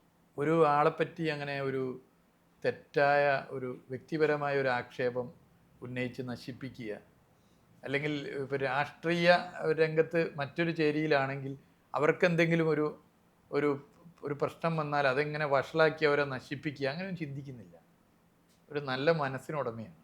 അപ്ഡേഷൻ, അത് അദ്ദേഹത്തിൻ്റെ മറ്റൊരു പ്രത്യേകത. പുതിയ കാര്യങ്ങൾ പഠിച്ച് മനസ്സിലാകും. ഇപ്പോൾ അദ്ദേഹത്തിൻ്റെ ഈ പ്രായത്തിൽ അദ്ദേഹം പുതിയ തലമുറയുടെ ടേസ്റ്റുകൾ മനസ്സിലാക്കുന്നുണ്ട്. എന്താണ് അവരുടെ രീതി, എങ്ങനെയാണ് അവരെ അഭിസംബോധന ചെയ്യേണ്ടത്, ഇത് മനസ്സിലാക്കും. അപ്ഡേഷൻ ഏത് മേഖലയിൽ, നിങ്ങളുടെ മേഖലയിലും അപ്ഡേഷൻ വേണം. അപ്ഡേഷൻ ഇല്ലാതെ നമുക്ക് പോകാൻ പറ്റില്ല. നമ്മളെപ്പറ്റി ഒരു ആരോപണം, അസംബന്ധം വന്നാൽ നമ്മൾ ചാടിക്കയറി മറുപടി പറയേണ്ട ആവശ്യമില്ലല്ലോ. എല്ലാത്തിലും ചിലതിൽ പറയേണ്ടി വരും. അതുപോലെ ഹാർഡ് വർക്കിംഗ്, ഡെഡിക്കേഷൻ, എല്ലാവരും ഒരുപോലെ കാണാനുള്ള മനോഭാവം, ഇതൊക്കെ അദ്ദേഹത്തിൽ നിന്നും പഠിക്കേണ്ട കാര്യങ്ങളാണ്. പക്ഷേ ഈ ആരോപണങ്ങളെക്കുറിച്ച് പറയുമ്പോൾ, ഇതിപ്പോൾ ഒരാൾക്കെതിരെ ആരോപണം വരുമ്പോൾ നമുക്ക് ഈ ചെവിക്കൂടെ കേട്ട് കളയാമെന്ന് വിചാരിക്കാം. പക്ഷെ നിങ്ങൾ കടന്നു പോകുന്നതെന്ന് വെച്ചിട്ടുണ്ടെങ്കിൽ ഒരു കുടുംബത്തിൽ എല്ലാവരെക്കുറിച്ചും ഏതെങ്കിലുമൊക്കെ പോയിന്റിൽ ആരോപണങ്ങളാണ്. അതായത് അതിൽ ഒരാളെപ്പോലും വെറുതെ വിടാത്ത ആരോപണങ്ങൾ. ഒരു ഭാര്യ ഭർത്താവ്, ഇപ്പം നമ്മളങ്ങനെ ഒരു കുടുംബമായിട്ട് ജീവിക്കുന്ന സമയത്ത് ഈ ആരോപണങ്ങൾ വന്നു കഴിയുമ്പോൾ ആസ് എ കപ്പിൾ അത് നമ്മൾ എത്ര മൈൻഡ് ചെയ്യേണ്ടതെന്ന് വിചാരിച്ചാലും അത് അഫക്റ്റ് ചെയ്യുന്ന സിറ്റുവേഷൻസ് വരത്തില്ലേ? അതായത് പിണറായി വിജയൻ സാറിന് പറ്റുന്നുണ്ടാവാം ഇതെല്ലാം, ഞാനത് മൈൻഡ് ചെയ്യുന്നില്ല എന്ന് പറഞ്ഞു പോകാൻ. പക്ഷേ നിങ്ങൾക്ക് രണ്ടുപേർക്കും, നിങ്ങൾ കുറേ കൂടെ ചെറുപ്പമല്ലേ, അത്രയും ആ ഒരു ഇതിലോട്ട് എത്താൻ പറ്റിയിട്ടുണ്ടോ? എന്ത് വന്നിട്ടുണ്ടെങ്കിലും എൻ്റെ സത്യങ്ങൾ എനിക്കറിയാം, അത് മതി എന്നൊരു ഇതിലോട്ട് എത്താനായിട്ട്. വീണയെ സംബന്ധിച്ചിടത്തോളം വീണയും ഇത്തരം കാര്യങ്ങൾ ആകെ ഒരു വറീഡാവുന്ന ഒരു നേച്ചറല്ല. ഞാനിപ്പോൾ ഏറെക്കുറെ അങ്ങനെയും മാറിക്കഴിഞ്ഞിട്ടുണ്ട്. നേരത്തെയൊക്കെ വളരെ നേരത്തേക്കാണ് ഞാൻ വളരെ വറീഡാവുന്ന ആളാണ്. ഇപ്പോൾ മാറി. ഇപ്പോൾ ഒരു ആരോപണം വന്നു കഴിഞ്ഞാൽ നമ്മൾ പിന്നെ നാട്ടുകാരെ കാണുമല്ലോ, കൈ ഇങ്ങനെ പൊക്കി അഭിവാദ്യം ചെയ്യാത്തയാൾ ഇപ്പോൾ കൈ പൊക്കി അഭിവാദ്യം ചെയ്യും. നേരത്തെ കൈ ഇങ്ങനെ പൊക്കി നമ്മളെ വിഷയം ചെയ്യുന്നയാൾ ക്ഷയിക്കേണ്ടി ഇരുന്നു. നേരത്തെ ക്ഷയിക്കേണ്ടി ഇരുന്ന ആളൊന്ന് കെട്ടിപ്പിടിക്കുന്നു. അപ്പോൾ അതിന് നമ്മൾ മനസ്സിലാക്കുന്നത് എന്താ? ജനം അകലുകയല്ല, അടുക്കുകയാണ്. അത് നമുക്ക് തരുന്നൊരു ആത്മവിശ്വാസം. ഈ ആത്മവിശ്വാസമായിരിക്കാം പിണറായി വിജയന്, പിന്നെ അദ്ദേഹത്തിൻ്റെ അനുഭവം, ഇത് രണ്ടും ചേർന്നായിരിക്കും അദ്ദേഹത്തിന് ഇങ്ങനെ രാഷ്ട്രീയ പ്രവർത്തനം നടത്താൻ പറ്റും. അപ്പോൾ ഞാനിപ്പോൾ പൊതുവെ കാണുന്നത് ജനം ഇതൊന്നും മുഖവിലക്ക് എടുക്കുന്നില്ല. ജനത്തിനും ജനത്തിൻ്റെതായ കാഴ്ചപ്പാടുണ്ട്, കൃത്യമായ ധാരണയുണ്ട്. സാറിനെ കുറിച്ച് വന്ന ഏറ്റവും കൂടുതൽ ആളുകൾ പറഞ്ഞ ഒരു ഇതുപോലൊരു പ്രചരണം എന്ന് പറഞ്ഞിട്ടുണ്ടെങ്കിൽ അത് രാഷ്ട്രീയപരമായിട്ടുള്ള സാറിൻ്റെ മന്ത്രിസ്ഥാനം. അതിലോട്ട് ഞാൻ വരണേന് മുന്നേ ഒരുപാട് ആളുകൾക്ക് അറിയാവുന്ന എനിക്കറിയത്തില്ലാത്ത കാര്യങ്ങൾ. ഇത് 8ാം ക്ലാസ്സിൽ പഠിക്കുന്ന സമയത്ത് SFI സംസ്ഥാന യൂണിറ്റ് പ്രസിഡൻ്റായിട്ടാണ് താങ്കൾ അന്ന് തൊട്ട് രാഷ്ട്രീയത്തിലുണ്ട്. 2017 DYFI അഖിലേന്ത്യ താങ്കൾ അവിടെ പ്രവർത്തിക്കുന്നുണ്ട്. അതായത് 25-30 വർഷത്തോളം താങ്കൾ രാഷ്ട്രീയത്തിൽ തന്നെയാണ്. പക്ഷേ പെട്ടെന്ന് ലൈം ലൈറ്റിലേക്ക്, ഒരു സ്പോട്ട് ലൈറ്റിലേക്ക് വരുന്ന സമയത്ത് മരുമക്കൾ രാഷ്ട്രീയം എന്നുള്ള പേരിലൊക്കെ ഒരുപാട് പ്രചരണങ്ങൾ വന്നിട്ടുണ്ട്. സാറിന് ഇങ്ങനെ ഇത്രയും വർഷം രാഷ്ട്രീയത്തിൽ നിന്നിട്ട് ഫൈനലി ഇങ്ങനെ ഒരു കേൾക്കേണ്ട വന്നപ്പോൾ അത് അഫക്റ്റഡ് ആയോ? അതിനെക്കുറിച്ച് എന്താ ചിന്തിച്ചത്? അത് ഒരു തരത്തിൽ എഫക്റ്റ് ആവില്ല. അതാണ് ഈ രാഷ്ട്രീയ പ്രവർത്തനത്തിൻ്റെ പ്രത്യേകത. വല്ലാത്തൊരു മനക്കരുത്ത് നമുക്ക് തരുന്നൊരു സംഗതി കൂടിയാണിത്. രാഷ്ട്രീയ പ്രവർത്തനം പറയേണ്ടവർ പറഞ്ഞോട്ടെ, അതൊക്കെ ജനങ്ങൾക്ക് ധാരണയുണ്ട് എന്ന്. ഇപ്പം ഞാനത് വിശദീകരിക്കേണ്ട ആവശ്യമില്ല. ഇപ്പം നിങ്ങൾ 8ാം ക്ലാസ് പറഞ്ഞു, 8ാം ക്ലാസ്സും അല്ല 6ാം ക്ലാസ് നിന്ന് ഞാൻ പ്രകടനത്തിന് പോയി. 6ാം ക്ലാസ് 7ാം ക്ലാസ് നിന്ന് ഞാൻ വളരെ സജീവമായിട്ട് ഇടപെട്ടതാണ്. 8ാം ക്ലാസ്സിൽ ഞാൻ ക്ലാസ് ലീഡറായി, 9ാം ക്ലാസ്സിലും ക്ലാസ് ലീഡറായി, pre degree first year pre degree representative ആയിരുന്നു, പിന്നെ യൂണിവേഴ്സിറ്റി യൂണിയൻ കൗൺസിലറായി. അത് SFIക്ക് സ്വാധീനമുള്ള ക്യാമ്പസ് ഒന്നുമല്ല, ഫാറൂഖ് കോളേജ് MSFൻ്റെ കോട്ടയാണ്. അവിടെയാണ് 9ൽ 5 സീറ്റ് SFI ജയിച്ചത്. ഞാൻ UUC ആയ കാലം SFI unit president, unit secretary, university union ഭാരവാഹി. എൻ്റെ കൂടെ വർക്ക് ചെയ്തവരൊക്കെ ഉണ്ടല്ലോ നാട്ടിൽ, അവർ മറുപടി പറഞ്ഞോളൂ, ഞാൻ പറയണ്ടല്ലോ. എൻ്റെ കൂടെ വർക്ക് ചെയ്ത അല്ലെങ്കിൽ എൻ്റെ കൂടെ എൻ്റെ പ്രവർത്തനം മനസ്സിലാക്കിയ, അത് സ്വന്തം പാർട്ടിയുള്ളവർ മാത്രമല്ല അല്ലാത്തവരും പറയും, നമ്മളെന്തിനതിന് സമയം കളയുന്നു? അയ്യോ, ഞാൻ 2021 ജനിച്ച ആളല്ല, ഞാനെങ്ങനെ ഇന്ന കാലത്താണ് എൻ്റെ രാഷ്ട്രീയ ജന്മം, അത് 1987 6ാം ക്ലാസ്സിൽ പഠിക്കുമ്പോൾ നോക്കിയോ, അന്ന് ഞാൻ പ്രകടനത്തിൽ പോയിട്ടുണ്ട് എന്നൊക്കെ പറഞ്ഞ് സമയം കളയേണ്ട ആവശ്യമുണ്ടോ? അത് ആളുകൾ പറഞ്ഞോളൂ, ഒരു സംശയമില്ല. ഇത് ഇപ്പോൾ മാത്രമല്ല, എല്ലാ കാലത്തും ഈ പ്രചരണം ഉണ്ടായിട്ടുണ്ട്. അതായത് ഇപ്പോൾ നിയമസഭാ തെരഞ്ഞെടുപ്പ് മത്സരിക്കുമ്പോൾ ഈ പ്രചരണം നടത്താൻ ശ്രമിച്ചില്ല. 28,000 വോട്ടിൻ്റെ ഭൂരിപക്ഷമാണ്.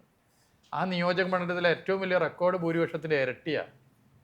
അതായത് ബേപ്പൂർ മണ്ഡലം, ഇപ്പോഴത്തെ ബേപ്പൂർ മണ്ഡലം ആയത് 2011 ആദ്യ തെരഞ്ഞെടുപ്പ്. അന്ന് മുതൽ നടന്ന തെരഞ്ഞെടുപ്പുകളിലെ റെക്കോർഡ് ഭൂരിപക്ഷത്തിൻ്റെ ഇരട്ടിയാണ് തന്നത്. 28,000, 28,000, 14,000 ആയിരുന്നു അവിടുത്തെ റെക്കോർഡ് ഭൂരിപക്ഷം. അതാണ് ഒറ്റയടിക്ക് 28,000 ആയത്. കേരളത്തിലെ ഒരു പൊതു ട്രെൻഡ് വെച്ച് 14,000 നിന്ന് 2016 2021 വോട്ട് ഷെയർ കൂടിയാൽ ഭൂരിപക്ഷം 14,000 എന്നുള്ളത് ഒരു 18 വരെയൊക്കെ ആവാമായിരുന്നു. എന്നത് 28 ആയത്. പിന്നെ ഞാനായതുകൊണ്ട് ഒരു മാധ്യമം എഴുതൂല, ഒരു ചാനൽ റിപ്പോർട്ട് ചെയ്യില്ല. വേറെ ആരാണ് ഒരാഴ്ചത്തെ പരമ്പരയാവും ഇപ്പോഴും ആയിരിക്കും. അതെന്തുകൊണ്ട്? ഈ കുപ്രചരണങ്ങളെ, അവിടെ വലിയ കുപ്രചരണമായിരുന്നു, ജനങ്ങൾ ചവിറ്റുകൊട്ടയിൽ എറിഞ്ഞു. അതാണ് അതിൻ്റെ വസ്തുത. അപ്പം അത് നമുക്ക് വലിയ കരുത്താണ്. സാർ, ഇപ്പം പൊളിറ്റിക്സിനെ കുറിച്ച് പറയുകയാണെങ്കിലും കൺസേൺഡ് ആവേണ്ട ചില കാര്യങ്ങളുണ്ട്. ഇപ്പോൾ പുതിയ തലമുറയിലെ പിള്ളേർ അപ്പൊളിറ്റിക്കലാവുന്നത്, എനിക്കൊരു പൊളിറ്റിക്സ് ഇല്ല എന്ന് പറയുന്നത് ഒരു ട്രെൻഡായി കാണുന്ന ഒരു കൂട്ടം ആൾക്കാരുണ്ട്. അതുപോലെ കുറച്ച് മാസങ്ങളെ ആയിട്ടുള്ളൂ ഐ ഡോണ്ട് വാച്ച് പൊളിറ്റിക്സ് എന്ന് ഒരു യൂട്യൂബ് വീഡിയോയിൽ ഒരാൾ പറയുന്നത്. Politics is not something that you watch, you part of it അല്ലേ? അപ്പം അങ്ങനെ പറയുന്ന ഒരു വലിയ തലമുറ വളർന്നു വരുന്നുണ്ട്. സാർ ഈ പറഞ്ഞ മൈനോറിറ്റി അല്ലാതെ അതിനെക്കുറിച്ച് അവബോധമില്ലാത്ത ഒരു തലമുറ വളർന്നു വരുന്നുണ്ട്. ചിലപ്പോഴൊക്കെ ചിന്തിക്കാറുണ്ട്, ഒരുപക്ഷെ രാഷ്ട്രീയക്കാരും അവരുടെ രീതികളും ഇതിനൊരു കാരണമല്ലേ എന്ന് ചിന്തിക്കുമ്പോൾ പോലും എന്താ ശരിക്കും ഇതിൻ്റെ ഒരു കാരണം, അതിനൊരു സൊല്യൂഷൻ, അങ്ങനെ എന്തെങ്കിലും? പൊളിറ്റിക്കൽ ചിന്താഗതി അല്ലെങ്കിൽ അരാഷ്ട്രീയവാദം ശക്തിപ്പെടൽ ഇപ്പം തുടങ്ങിയല്ല, എല്ലാ കാലത്തുണ്ട്. ഓരോ കാലത്തും ആ കാലത്തിൻ്റെ പ്രത്യേകതകളാൽ അത് പ്രചരിപ്പിക്കപ്പെട്ടിട്ടുണ്ട്. രാഷ്ട്രീയക്കാർ അഴിമതിക്കാരാണ്, അല്ലെങ്കിൽ രാഷ്ട്രീയം മോശമാണ്, ഇങ്ങനെ ഇത് ഈ മെസ്സേജുള്ള ഒരുപാട് സിനിമകൾ ഇറങ്ങിയിട്ടുണ്ട്. ആ സിനിമയിലെ നായകൻ്റെ ഡയലോഗ് കേട്ടിട്ട് ഭയങ്കരമായിട്ട് കൈയടിക്കുന്ന ആളുകളുണ്ട്. പക്ഷേ കൈയടിച്ച് പുറത്തിറങ്ങിയാൽ അവർ ഏതെങ്കിലും രാഷ്ട്രീയ പാർട്ടി പ്രവർത്തിക്കും. അപ്പോൾ ഇപ്പോൾ പുതിയ സ്റ്റൈലിലാണ് വരുന്നത്, സോഷ്യൽ മീഡിയേൻ്റെ ഒക്കെ ഒരു കാലം. പക്ഷെ നമ്മളൊരു തലമുറയാകെ രാഷ്ട്രീയത്തെ ശ്രദ്ധിക്കുന്നില്ല എന്ന് കാണാൻ പറ്റില്ല എന്നാണ് എൻ്റെ അഭിപ്രായം. രാഷ്ട്രീയം മനസ്സിലാക്കുന്നവർ രാഷ്ട്രീയ പ്രവർത്തകരാവണം നിർബന്ധമില്ല. ഓരോരുത്തർക്കും ഓരോരുത്തരുടെ ജോലി ഒക്കെ ആയിട്ടുള്ള പ്രത്യേകതകളുണ്ട്. അപ്പോൾ രാഷ്ട്രീയ പ്രവർത്തനം നടത്തുന്ന, പ്രകടനത്തിൽ പങ്കെടുക്കുന്ന, പോസ്റ്റർ ഒട്ടിക്കുന്ന, വീടുകളിൽ സ്ക്വാഡ് ഇറങ്ങുന്ന, അല്ലെങ്കിൽ പബ്ലിക് മീറ്റിങ്ങിന് ദൂരത്ത് പോകുന്ന ആളുകൾ മാത്രമാണ് രാഷ്ട്രീയം പ്രചരിപ്പിക്കുന്നവരെന്ന് കരുതുന്നത് തെറ്റാണ്. അങ്ങനെയുള്ളവരുണ്ട്. അങ്ങനെയുള്ളവരുടെ എണ്ണം കുറയുന്നുമുണ്ട്. അതൊരു വസ്തുതയാണ്. പുതിയ കാലത്ത് ജോലീൻ്റെ സ്വഭാവമൊക്കെയുമായിട്ട് പഴയതുപോലെ അങ്ങനെ ഫുൾ ടൈമർമാർക്ക് അങ്ങനെ സമയം കണ്ടെത്താൻ പറ്റാത്ത പ്രശ്നമുണ്ട്. എന്നാൽ ഒരു എൻജിനീയർ, ഒരു ഡോക്ടർ, അവർക്ക് അവരുടേതായ രാഷ്ട്രീയ കാഴ്ചപ്പാടുണ്ടാവും. അതവർ അവരുടെ സമയപരിധിക്കുള്ളിൽ, തൊഴിലിൻ്റെ തിരക്കിൻ്റെയൊക്കെ ഉള്ളിൽ അവരത് പ്രകടിപ്പിക്കും. അവർ രാഷ്ട്രീയക്കാർ തന്നെയാണ്. പുതിയ തലമുറ എടുക്കുമ്പോൾ നമ്മൾ അവർ കാര്യങ്ങൾ മനസ്സിലാക്കുന്നില്ല എന്ന് വെറുതെ കരുത്. പ്രിൻ്റഡ് മീഡിയ വായന കുറഞ്ഞു. ഒരു 35 വയസ്സിൻ്റെ താഴെയുള്ളവർ എടുത്തു കഴിഞ്ഞാൽ ദിനപത്രം വായിക്കുന്നവർ മൈക്രോ മൈനോറിറ്റിയാണ്. ഇപ്പം നമ്മളെയൊക്കെ ഒരു ചെറുപ്പക്കാലം, അപ്പോൾ ഞാൻ സന്തോഷ് ട്രോഫി ഫുട്ബോളാണെന്ന് അപ്പോൾ സന്തോഷ് ട്രോഫി ഫുട്ബോൾ നടക്കുന്നത് കേരളത്തിന് പുറത്തായിരിക്കും പലപ്പോഴും, പഞ്ചാബിലോ ഗുജറാത്തിലോ ഡൽഹിയിലോ. അന്ന് ടി വിയിൽ ലൈവ് ടെലികാസ്റ്റ് ഇല്ല, ദൂരദർശൻ വന്ന സമയമാണ്. അപ്പം കളി കേരളം ജയിച്ചു 2-1. ഇതെങ്ങനെയാണ് ജയം, എന്താണ്? റേഡിയോയിൽ ചിലപ്പോൾ കമൻട്രി കേൾക്കാം. പിറ്റേന്ന് രാവിലെ പത്രം ഇറങ്ങുന്ന വെയിറ്റ് ചെയ്യേ, അന്ന് ഉറക്കിട്ടൂല. പുലർച്ചെ എഴുന്നേക്കും. എന്നിട്ട് എങ്ങനെയെങ്കിലും പത്രം എത്തുന്ന സമയമാവണം. എന്നിട്ട് എണീറ്റ് നമ്മൾ ഒരു പരീക്ഷയാണെങ്കിൽ അങ്ങനെ എണീക്കില്ല, സ്കൂളിൽ പോകാൻ എണീക്കില്ല. ഇത് ഉറക്കുണ്ടാവില്ല. 6 മണിക്ക് എണീറ്റ് പടിയിലിങ്ങനെ ഇരിക്കുകയാണ്. പത്രം ടിൻ ആ ബെല്ലിങ്ങനെ, സൈക്കിളിൻ്റെ ബെല്ലിങ്ങനെ അടിക്കുന്ന ഉള്ളിലിങ്ങനെ ഒരു സന്തോഷം വരാൻ. പത്രം എടുത്ത് തുറന്ന് ആദ്യം സ്പോർട്സ് പേജ്, ആദ്യത്തെ പേജൊന്നും നോക്കൂല, സ്പോർട്സ് പേജ് ഇങ്ങനെ നോക്കിയിട്ട് കളി ഇങ്ങനെ അന്യയാൾ ക്രോസ് ചെയ്തു, ഇന്നയാൾ ഇപ്പോൾ കളി കാണുന്ന ഫീലാണ്. അങ്ങനെ പത്രം വായിച്ചിരുന്നവരാണ് എൻ്റെയൊക്കെ ഉള്ള കാലത്തുള്ള ചെറുപ്പം. എന്നാൽ ഇന്ന് അതിൻ്റെ ആവശ്യമില്ല. ലൈവായിട്ട് കാണാം. ലോകകപ്പ് കാണാം, പിന്നെയല്ലേ സന്തോഷ് ട്രോഫി, ലൈവായിട്ട് കാണാം. പിന്നെ സോഷ്യൽ മീഡിയയിൽ കാണാം. ഇങ്ങനെയൊക്കെ ഉണ്ട്. രാഷ്ട്രീയം എന്ന് പറഞ്ഞാൽ ഞാനിപ്പോൾ പറയാം, എൻ്റെ സിസ്റ്ററുടെ 2 കുട്ടികൾ, അവർ കാനഡയിലാണ്, ചെറുപ്പം മുതലേ കാനഡയിലാണ്. അപ്പോൾ അവർ വെക്കേഷനിൽ വന്ന സമയത്ത് ഞാൻ സംസാരിക്കുകയാണ്. ഞാൻ എൻ്റെ മനസ്സിലുള്ള ധാരണ, അവർ രാഷ്ട്രീയം ഒന്നും അത്രത്തോളം അവിടെ അല്ലേ മനസ്സിലാക്കുന്നില്ല എന്നാണ്. അപ്പോൾ അവർ സോഷ്യലിസത്തെക്കുറിച്ചും ലോകത്ത് വരുന്ന മാറ്റത്തെക്കുറിച്ചും പുതിയ തലമുറ അതിനെ എങ്ങനെ കാണുന്നു എന്നുള്ളതിനെക്കുറിച്ചൊക്കെ ആഴത്ത് പറയുന്നു. അപ്പോൾ പണ്ടത്തെ ഒപ്പത്തുള്ള വ്യത്യാസം, പണ്ട് പുതിയ തലമുറ രാഷ്ട്രീയ പ്രവർത്തനത്തിന് കൂടുതൽ ഇറങ്ങുന്നവരാണ്. എന്നാൽ ഇന്ന് പുതിയ തലമുറ ഒന്നും മനസ്സിലാക്കുന്നവരാണ്, അരാഷ്ട്രീയവാദികളാണ്. നമ്മൾ തെറ്റിദ്ധരിക്കരുത്. അവർ കാര്യങ്ങൾ മനസ്സിലാക്കുന്നുണ്ട്, പക്ഷേ അതുപോലെ ഫീൽഡിൽ ഇറങ്ങുന്നില്ല. കാര്യങ്ങൾ മനസ്സിലാക്കുന്നുണ്ട്, അവർക്ക് നിലപാടുണ്ട്, എല്ലാ വിഷയവും അവർ മനസ്സിലാക്കും. പത്രം വായിക്കുന്നില്ല എന്ന് നിങ്ങൾ കരുതണ്ട. അവർക്ക് ആവശ്യമുള്ളത് അവർ മനസ്സിലാക്കും. അത് പത്രം വരുന്നതിന് മുമ്പ് മനസ്സിലാക്കുന്നുണ്ട്. രാവിലെ പത്രം വീട്ടിലെത്തുന്നതിന് മുമ്പ് അവർ കാര്യങ്ങൾ മനസ്സിലാക്കുന്നുണ്ട്. അപ്പം അങ്ങനെയുള്ളൊരു തലമുറ മോശമാണെന്ന് ഞാൻ കരുതുന്നില്ല. അരാഷ്ട്രീയവാദികളാണ് അതിൽ ഭൂരിപക്ഷമെന്ന് ഞാൻ കരുതുന്നില്ല. പക്ഷേ അതിൽ രീതികൾ മാറിയിട്ടുണ്ട്. രാഷ്ട്രീയ പ്രവർത്തനത്തിൽ തന്നെ രീതികൾ മാറിയിട്ടുണ്ട്. ഇപ്പോൾ പഴയതുപോലെയല്ല രാഷ്ട്രീയ പ്രവർത്തനം. ഇപ്പോൾ രാഷ്ട്രീയ പ്രവർത്തനത്തിൽ പൂർണ്ണമായും സജ്ജരായി തയ്യാറായി വരുന്നവരുടെ എണ്ണം കുറയുന്നുണ്ട്, വസ്തുതയാണ്. കാരണം തൊഴിലിൻ്റെ സ്വഭാവം. തൊഴിൽ ഏതുകൊണ്ടാണ് ഇറങ്ങുന്നത്? തൊഴിൽ ഉപേക്ഷിച്ച് രാഷ്ട്രീയ പ്രവർത്തനത്തിന് വരുന്നവരുടെ എണ്ണം കുറയുന്നുണ്ട്. വരുമാനം ഒരു പ്രശ്നം, വരുമാനം, കുടുംബം, ഇതൊക്കെ പ്രശ്നമായിട്ട് ആളുകൾ കൂടുതൽ കാണുകയാണ്. അങ്ങനെയുള്ള പ്രശ്നം വരുന്നു. അതൊരു ഭാഗത്തുണ്ടെങ്കിലും ഇതൊക്കെ കണ്ടിട്ടും രാഷ്ട്രീയം അത് രാഷ്ട്രത്തിന് വേണ്ടിയാണ്, ലോകത്തിന് വേണ്ടിയാണ്, നന്മയുടേതാണ്. അതിൽ നമ്മൾ നിർബന്ധമായും സ്വന്തം താല്പര്യമല്ല വലുത്, നാടിൻ്റെ താല്പര്യമാണ് എന്ന് കണ്ട് രാഷ്ട്രീയ രംഗത്ത് ഇറങ്ങുന്നവരുണ്ട്. അങ്ങനെ ഇറങ്ങുന്നവരുടെ എണ്ണം എടുത്താൽ നമുക്ക് കാണാൻ പറ്റും പലരെയും. ഇപ്പോൾ ഇതാകെ നിരാശാജനകമാണ്, നമ്മൾ കാണേണ്ടതില്ല. പുതിയ തലമുറയൊക്കെ മനസ്സിലാക്കേണ്ട അവരെ എങ്ങനെ നമ്മൾ കമ്മ്യൂണിക്കേറ്റ് ചെയ്യുന്നു, അവിടെയാണ് പ്രശ്നം. രാഷ്ട്രീയ പാർട്ടികൾ എക്സോർവൈ ഏത് പാർട്ടി ആയിക്കൊള്ളട്ടെ, ഞാനിപ്പോൾ എൻ്റെ പ്രസ്ഥാനത്തിൻ്റെ മാത്രമല്ല, ഏത് പാർട്ടി ആയിക്കൊള്ളട്ടെ, ഈ പുതിയ തലമുറയെ കമ്മ്യൂണിക്കേറ്റ് ചെയ്യുന്നത് പഴയ കാലത്ത് കമ്മ്യൂണിക്കേറ്റ് ചെയ്യുന്നത് പോലെ ചെയ്താൽ പോരാ. പുതിയ കാലത്തിൻ്റെ മാറ്റത്തെ തിരിച്ചറിഞ്ഞുകൊണ്ട് കമ്മ്യൂണിക്കേഷൻ നടക്കണം. അതെങ്ങനെ എന്നുള്ളതാണ് പ്രശ്നം. ഇന്ന് റീൽസിൻ്റെ കാലമാണ്, ഷോർട്സിൻ്റെ കാലമാണ്.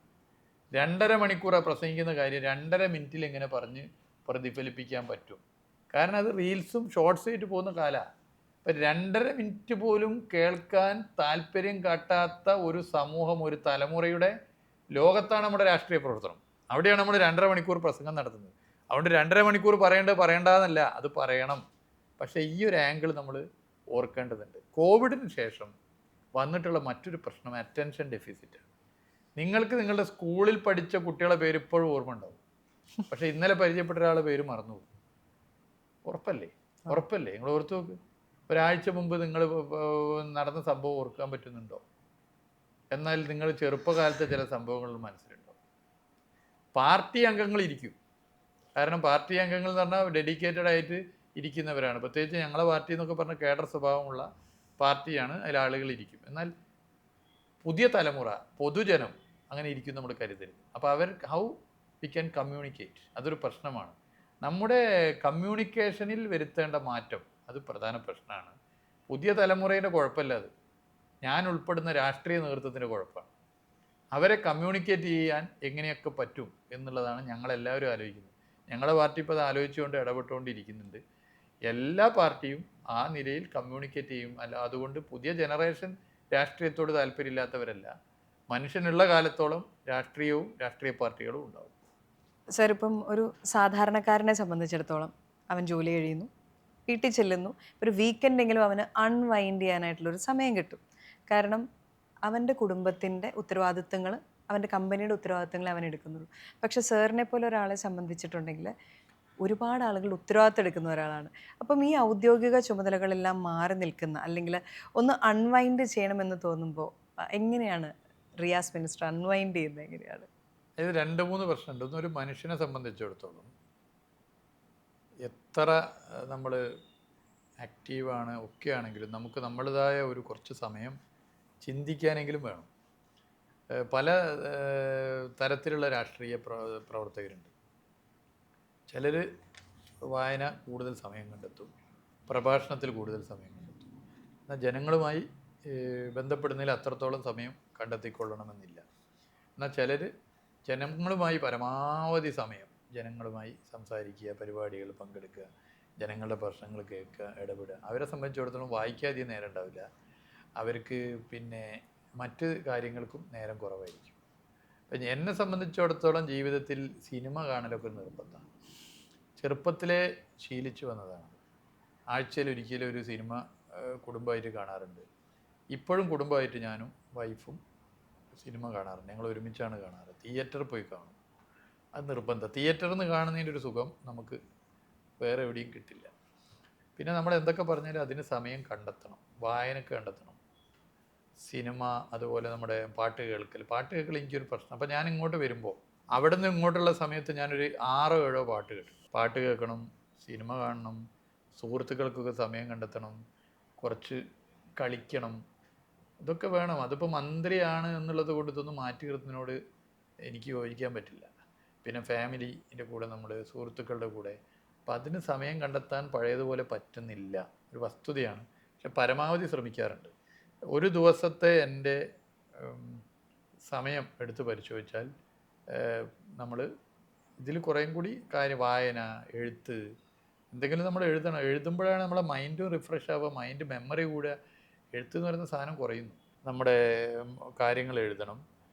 ഇപ്പം നമ്മളാകെ എഴുത്ത് ഫേസ്ബുക്കിൽ ചിലപ്പോൾ എഴുതുകയാണ്, അതല്ലാതെ എഴുത്തില്ല. മ്യൂസിക് ഒരു മനുഷ്യന് അത്യാവശ്യമാണ്. നിങ്ങൾ പാട്ട് കേൾക്കുമോ എനിക്കറിയില്ല, നിങ്ങൾ കേൾക്കും. പാട്ട് കേൾക്കണം, അത് എല്ലാ ഭാഷയിലുള്ള പാട്ടും കേൾക്കും. മലയാളം കേൾക്കണം, തമിഴ് കേൾക്കണം, ഹിന്ദി കേൾക്കണം, ഇംഗ്ലീഷ് കേൾക്കണം. ഞാൻ എല്ലാ ഭാഷയും കേൾക്കാറുണ്ട്. പാട്ട് ഒരു മനുഷ്യൻ്റെ ജീവിതത്തെ റിഫ്രഷ് ചെയ്യുന്ന സാധനം.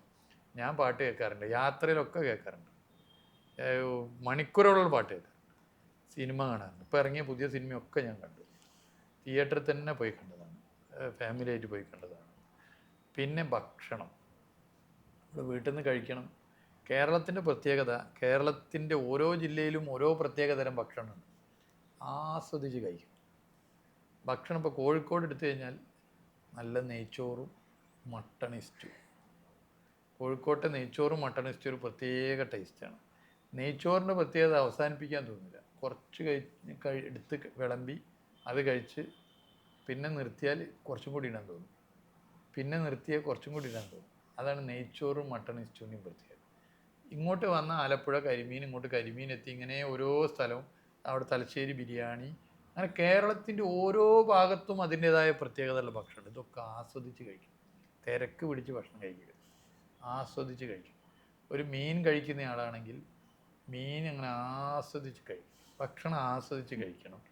ഒരു സിനിമ നമ്മളിരുന്ന് കാണേണ്ട സിനിമകളാണ് കാണണം, പാട്ട് കേൾക്കണം, കളിക്കണം, സ്പോർട്സ് അത് ഏത് കളിയായിക്കോട്ടെ കളിക്കണം, നമ്മൾ കുടുംബമായിട്ട് സമയം ചിലവഴിക്കണം, രാഷ്ട്രീയ രംഗത്ത് പൂർണ്ണമായിട്ട് നിൽക്കണം. ഇതെല്ലാം കൂടി ചേർന്നാണ് ജീവിതമാവേണ്ടത്. ഇപ്പോൾ മോഹൻലാലിൻ്റെയും മമ്മൂട്ടിൻ്റെയൊക്കെ സിനിമ ഇറങ്ങുമ്പോൾ മണിക്കൂറുകളോളം ക്യൂ നിന്ന് തിക്കി ഷർട്ടൊക്കെ കയറിയിട്ടാണ് തിയേറ്ററിൽ കയറിയിട്ടില്ല. അപ്പോൾ ഇന്നാൾ ഞാനൊരു കോഴിക്കോട് ബീച്ചിലൊരു പ്രോഗ്രാം പങ്കെടുക്കാൻ പോയപ്പോൾ അറിയാതെ പറഞ്ഞു ഇതാണ് പ്രോഗ്രാമിൽ സ്റ്റേജിൽ ഇരുന്നപ്പോഴാണ് അതിൻ്റെ ഇത് കാണിക്കുന്നത്, നമ്മളെ പ്രസൻറ്റേഷൻ. അപ്പോൾ ഇതാണ് സ്ക്രീനെങ്കിൽ എങ്ങനെയാണ് നോക്കുന്നത് പ്രസൻറ്റേഷൻ കഴിഞ്ഞ ഉടനെ പ്രസംഗിക്കാൻ വിളിച്ചു. അപ്പോൾ ഞാൻ പറഞ്ഞു എനിക്ക് പണ്ട് സിനിമാ തിയേറ്ററിൽ മുന്നിൽ പോയി സിനിമ കണ്ട ഓർമ്മയാണ്.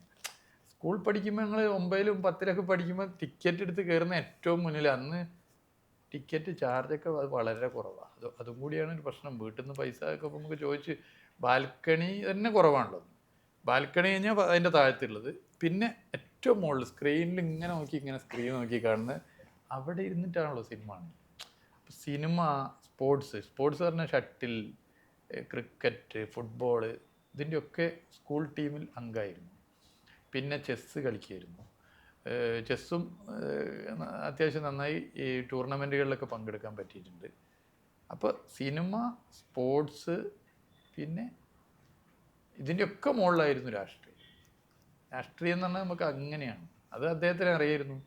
പിന്നെ പിന്നെ ഞാൻ ചേർന്ന കോളേജ് പോലും ഫറൂഖ് കോളേജ്. ഞാൻ ഫറൂഖ് കോളേജ് തിരഞ്ഞെടുക്കാൻ 2 കാരണം. ഒന്ന്, ഫറൂഖ് കോളേജ് വലിയ ക്യാമ്പസാണ്, അവിടെ football court, football ground, basketball, cricket എല്ലാം. അപ്പോൾ എനിക്ക് ഇൻഡോർ സ്റ്റേഡിയം, അതൊരു താല്പര്യം. 2, അവിടെ SFIയിൽ പ്രവർത്തിച്ച അടി കിട്ടും. SFI ആണോ അപ്പം അടിയാണ്, അപ്പോൾ അവിടെ തന്നെ ചേരണം തീരുമാനിച്ചു. അപ്പോൾ അന്നൊക്കെ ഞാൻ ഫസ്റ്റ് പ്രീ ഡിഗ്രി വിദ്യാർത്ഥികളെ അഭിവാദ്യം ചെയ്യുന്ന പ്രകടനത്തിൽ സാധാരണ ഫസ്റ്റ് പ്രീ ഡിഗ്രിക്കാർ പങ്കെടുക്കാറില്ല. കാരണം അവരെയാണല്ലോ അഭിവാദ്യം ചെയ്യുന്നു, സ്വാഗതം എന്നുണ്ട്. ഞാൻ നോക്കുമ്പോൾ SFIൻ്റെ പ്രകടനം പോവാണ്, ഒരു 11 ആളുള്ളത്, 11 ആൾ മാത്രം. അതിൽ 12ാമനായി ഞാൻ നിന്നിട്ടുണ്ട്. ആ പ്രകടനത്തിൽ നിന്നതിന് എൻ്റെ ക്ലാസ് കയറി സെക്കൻഡ് പ്രീ ഡിഗ്രിക്കാർ അടിച്ചു. കോളേജ് തുടങ്ങിയ 1ാം ദിവസം. അപ്പം നമ്മളെ മനസ്സിൽ ആ കോളേജ് ചേരാൻ തന്നെ തീരുമാനിച്ചെന്തിനാ, അവിടെ SFIയെ വളർത്താനാണ്. ആ കോളേജിൽ ഫൈനൽ ഇയർ ഡിഗ്രി ആയപ്പോൾ 9ൽ 5 ജനറൽ സീറ്റ് കിട്ടി. 1000ൻ്റെ അടുത്ത് കുട്ടികളെ വെച്ചാൽ ഞങ്ങൾ ഫൈനൽ ഇയറൊക്കെ പ്രകടനം. നമ്മൾ ആ ഫറൂഖ് കോളേജ് പഠിച്ചവരോടൊന്ന് അന്വേഷിച്ചു. അപ്പം അത് നമ്മുടെ ജീവിതം എന്ന് പറഞ്ഞ സംഘടനയാണ്. പക്ഷെ നമ്മൾ ഇതിന് പോകുമ്പോൾ വീട്ടിലുള്ളത് അച്ഛൻ IPS ഉദ്യോഗസ്ഥനാണ്. ഇപ്പം ഒരു സ്റ്റേബിൾ ജോബാണ്, പ്രസ്റ്റീജിയസ് ആയിട്ടുള്ളൊരു ജോലിയാണ്.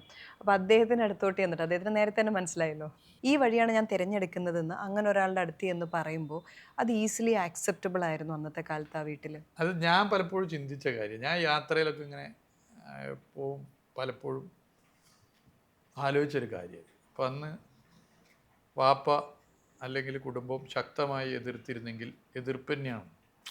അപ്പോൾ സംഘടനാ പ്രവർത്തനമൊക്കെ ഉള്ളൊരു സ്കൂളിൽ പഠിച്ചു, അതുകൊണ്ടാണ് SFIയിൽ പ്രവർത്തിക്കാൻ പറ്റിയത്. എന്നാൽ നേരെ മറിച്ച് വേറെ ഏതെങ്കിലും സ്കൂളിലായിരുന്നു ചേർത്തിയെങ്കിൽ ഞാനിങ്ങനെ സംഘടനാ രംഗത്തൊന്നും ചിലപ്പോൾ ഇങ്ങനെ പ്രവർത്തിച്ച് വന്നോളുന്നില്ല. നിങ്ങൾ പറഞ്ഞ പോലെ പോലീസ് ഉദ്യോഗസ്ഥരുടെ മക്കൾ ഇങ്ങനെ ഫുൾ ടൈം രാഷ്ട്രീയ പ്രവർത്തനമായി വന്നത് അപൂർവങ്ങളിൽ അപൂർവമായിരിക്കും, വസ്തുതയാണത്. പക്ഷെ ഞാനത് പലപ്പോഴും ആലോചിക്കും, എന്തുകൊണ്ടായിരിക്കും എന്നെ അങ്ങനെ വല്ലാതെ എതിർക്കാതിരുന്നത്. ഒന്ന്, അദ്ദേഹത്തിനൊരു രാഷ്ട്രീയ പശ്ചാത്തലമുണ്ട്. അതായത് അദ്ദേഹത്തിൻ്റെ വാപ്പാൻ്റെ അനിയൻ KPCC പ്രസിഡൻ്റായിരുന്നു, മൊയ്തീൻ കുട്ടി സാഹിബ്. അദ്ദേഹത്തിൻ്റെ അമ്മാവൻ, ബാപ്പാൻ്റെ അമ്മാവൻ കോഴിക്കോട് MP ആയിരുന്നു, സെയ്ദ് മുഹമ്മദ്. അദ്ദേഹം പിന്നെ അമേരിക്കയിൽ ഇതൊക്കെ ആയിട്ട് പോയി. അപ്പോൾ അദ്ദേഹം അത്തരം ഒരു പശ്ചാത്തലമാണ്. അദ്ദേഹം കോളേജിൽ പഠിക്കുമ്പോൾ KSUവിലുണ്ടായിരുന്നു. KSUവിൻ്റെ ഇപ്പോൾ ശ്രീ VM സുധീരൻ അറിയാലോ, അദ്ദേഹം ആയിട്ടൊക്കെ അന്ന് ഒരുമിച്ച് KSUവിൽ പ്രവർത്തിച്ചതാണ്. അപ്പോൾ സുധീരേട്ടൻ കാണുമ്പോഴൊക്കെ ആ കഥ പറയാറുമുണ്ട്. അപ്പോൾ അങ്ങനെ ഒരു രാഷ്ട്രീയ, പിന്നെ അദ്ദേഹം ഇമ്പിച്ചി ബാവ കേട്ടിട്ടില്ലേ, പഴയ ഇമ്പിച്ചി ബാവ, അതുപോലെ പാലോളി സഖാവൊക്കെ ഒരു വളരെ അടുത്ത് ബന്ധമായി. ഇപ്പോഴത്തെ നമ്മളെ പൊന്നാനി MLA നന്ദേട്ടൻ, അപ്പോൾ വളരെ അടുത്ത സെയ്താലുട്ടിയാക്ക, അപ്പോൾ കേളുവട്ടൻ, കോഴിക്കോട് കേളുവട്ടൻ ഒക്കെ കേട്ടിട്ടുണ്ട്. അപ്പോൾ അങ്ങനെ അദ്ദേഹം ഒരു ഇടതുപക്ഷ പുരോഗമന മനസ്സ് അദ്ദേഹത്തിനുണ്ടായി. നമ്മൾ തെറ്റായൊരു വഴിയല്ല എന്ന് അദ്ദേഹം മനസ്സിലാക്കി അതിൻ്റെ ഭാഗമായിട്ട് പോയി. ഇല്ലെങ്കിൽ സംഗതി പോകാം. എത്ര ആൾ ഉപദേശിച്ചെടുത്തിട്ടുണ്ടാവും. എല്ലാ മോനിങ്ങനെ പോകുന്നു, ശ്രദ്ധിക്കണ്ടേ. ഇത് അവനെ അവിടെ കണ്ട് പ്രകടനത്തിന്, അവൻ ഇവിടെ കണ്ട്. എനിക്ക് ഓർമ്മയുണ്ട്, നമ്മളൊരു സ്കൂൾ പഠിപ്പ് മുടക്ക് സമരം, തൊട്ടടുത്ത സ്കൂളിൽ പഠിപ്പ് മുടക്ക് സമരം നടത്തിയാൽ ഫോൺ ചെയ്ത് പോലീസിനെ വിളിക്കുമെന്നുള്ള മനസ്സിലാക്കി ടെലിഫോൺ വയർ കട്ട് ചെയ്യുന്ന പരിപാടിയുണ്ട്.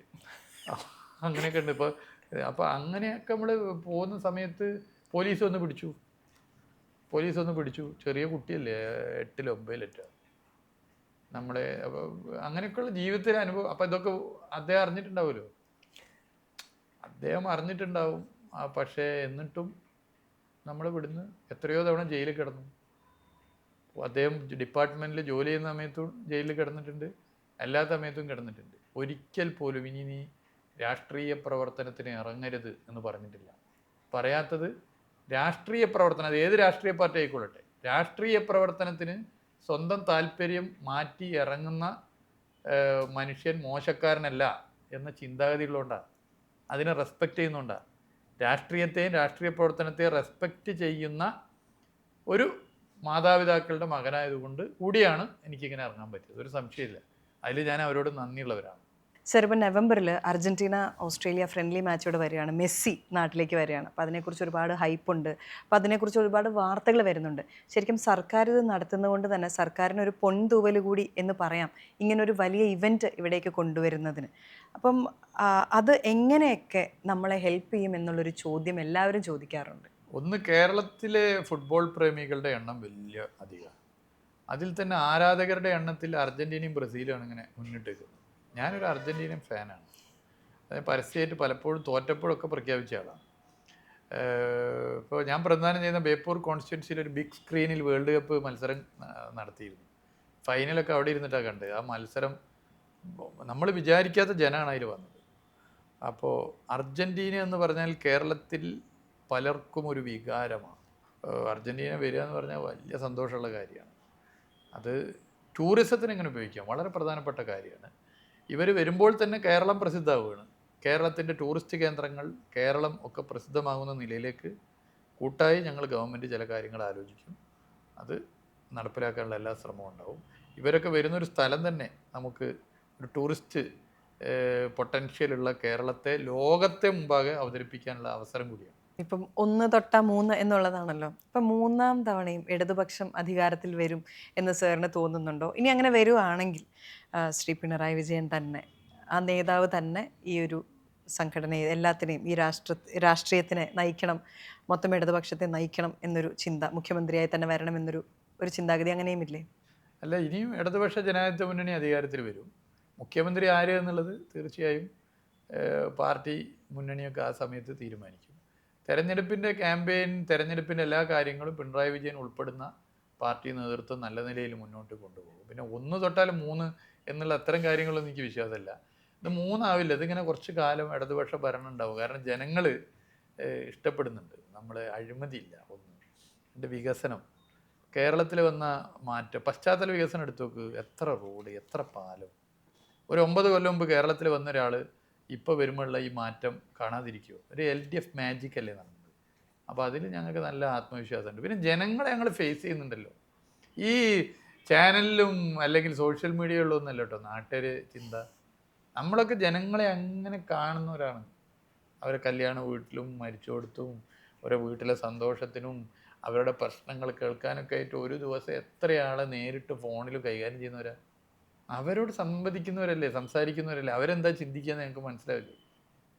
കോൺഫിഡൻ്റ് ആയില്ലേ. കാരണം ഗവൺമെൻറ്റിനെ കുറിച്ച് ഒരു തരത്തിലും നെഗറ്റീവില്ല. ഈ ഓണമൊക്കെ എത്ര സന്തോഷത്തോടെയാണ് ജനം കൊണ്ടാടിയത്. എല്ലാ പെൻഷനും എല്ലാം ഒരു കുടിശ്ശികയില്ലാതെ കൊടുക്കില്ലേ, എല്ലാം കൊടുക്കില്ലേ. ഞങ്ങളെ ഗവൺമെൻറ് ആണെങ്കിൽ മുഖ്യമന്ത്രിയും മന്ത്രിമാരും ഞങ്ങളൊരു ടീമല്ലേ,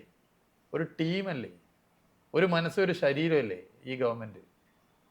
എന്തെങ്കിലും കുത്തോ കോമയോ ഉണ്ടോ? ഒന്നുമില്ലല്ലോ. ഒരു മനസ്സ് ഒരു ശരീരമല്ലേ. അപ്പം ഇങ്ങനൊരു ടീം വർക്ക്. അപ്പുറത്ത് അങ്ങനെയാണോ? ഞാൻ രാഷ്ട്രീയം പറയുന്നില്ല. അപ്പുറത്ത് ഒന്ന് കണ്ടാൽ കെട്ടിപ്പിടിക്കുകയും ചെയ്യും, അപ്പുറത്ത് മാറി നിന്നാണ് നടത്തുന്ന കുത്ത് നാട്ടിൽ പാട്ടല്ലേ. അപ്പോൾ ഇതുകൊണ്ടൊക്കെ തന്നെ പ്രതിപക്ഷമായി തന്നെ ഇങ്ങനത്തെ അടി. അപ്പോൾ ഇവരെ ഭരണം കൊടുത്ത എന്തായിരിക്കും എന്നല്ലേ നാട്ടുകാർ ചിന്തിക്കുന്നു. അപ്പം അതുകൊണ്ട് അതിലൊന്നും ഒരു സംശയമില്ല. അത് അഹങ്കാരം കൊണ്ട് പറയുന്നതല്ല, വിനയത്തോടെ പറയുകയാണ്. ജനങ്ങളുമായി ഇടപെട്ടതിൻ്റെ ഭാഗമായിട്ടുള്ള അനുഭവം കൊണ്ട് പറയുകയാണ്. ഇനിയും ഇടതുപക്ഷം തന്നെ കേരളത്തിൽ ഭരിക്കും. അപ്പോൾ സർ, ഒരുപാട് തിരക്കുകൾക്കിടയിൽ നിന്നാണ് ഓടി വരുന്നതെന്നറിയാം. കാരണം നമ്മൾ ഇപ്പം സോഷ്യൽ മീഡിയയിലാണെങ്കിലും ചാനലുകളിലാണെങ്കിലും സാർ ഇന്ന് കേരളത്തിൻ്റെ ഒരിടത്തുനിന്നും മറ്റേ അറ്റത്തേക്ക് പോകുന്ന കാണാറുണ്ട്. അത്രയും സമയത്തിന്, ആ തിരക്കുകൾക്കിടയിൽ ഞങ്ങൾക്ക് ഇത്രയും സമയം തന്നതിന് നന്ദി പറഞ്ഞുകൊണ്ട് thank you so much for your time sir. Thank you. നിങ്ങളും ഈ നല്ല കാര്യങ്ങൾ നാട്ടിലെത്തിക്കാൻ വേണ്ടി നടത്തുന്ന ശ്രമത്തിന് എല്ലാവിധ പിന്തുണ അറിയിക്കുകയാണ്. Thank you. 40 years of Saina. Okay, സൈനയ്ക്ക് എല്ലാവിധ ആശംസകളും. സൈന ഇനിയും വളരട്ടെ. സത്യസന്ധമായ വിവരങ്ങൾ ജനങ്ങളിൽ എത്തിക്കാൻ സൈനയ്ക്ക് സാധിക്കട്ടെ. ജർമ്മൻ പഠിക്കാനും ജർമ്മനിയിലേക്ക് പറക്കാനും ഇനി എഡ്യൂഫ്ലെയർ. എഡ്യൂഫ്ലെയർ, ഇന്ത്യസ് നമ്പർ 1 ലാംഗ്വേജ് ഇൻസ്റ്റിറ്റ്യൂട്ട്.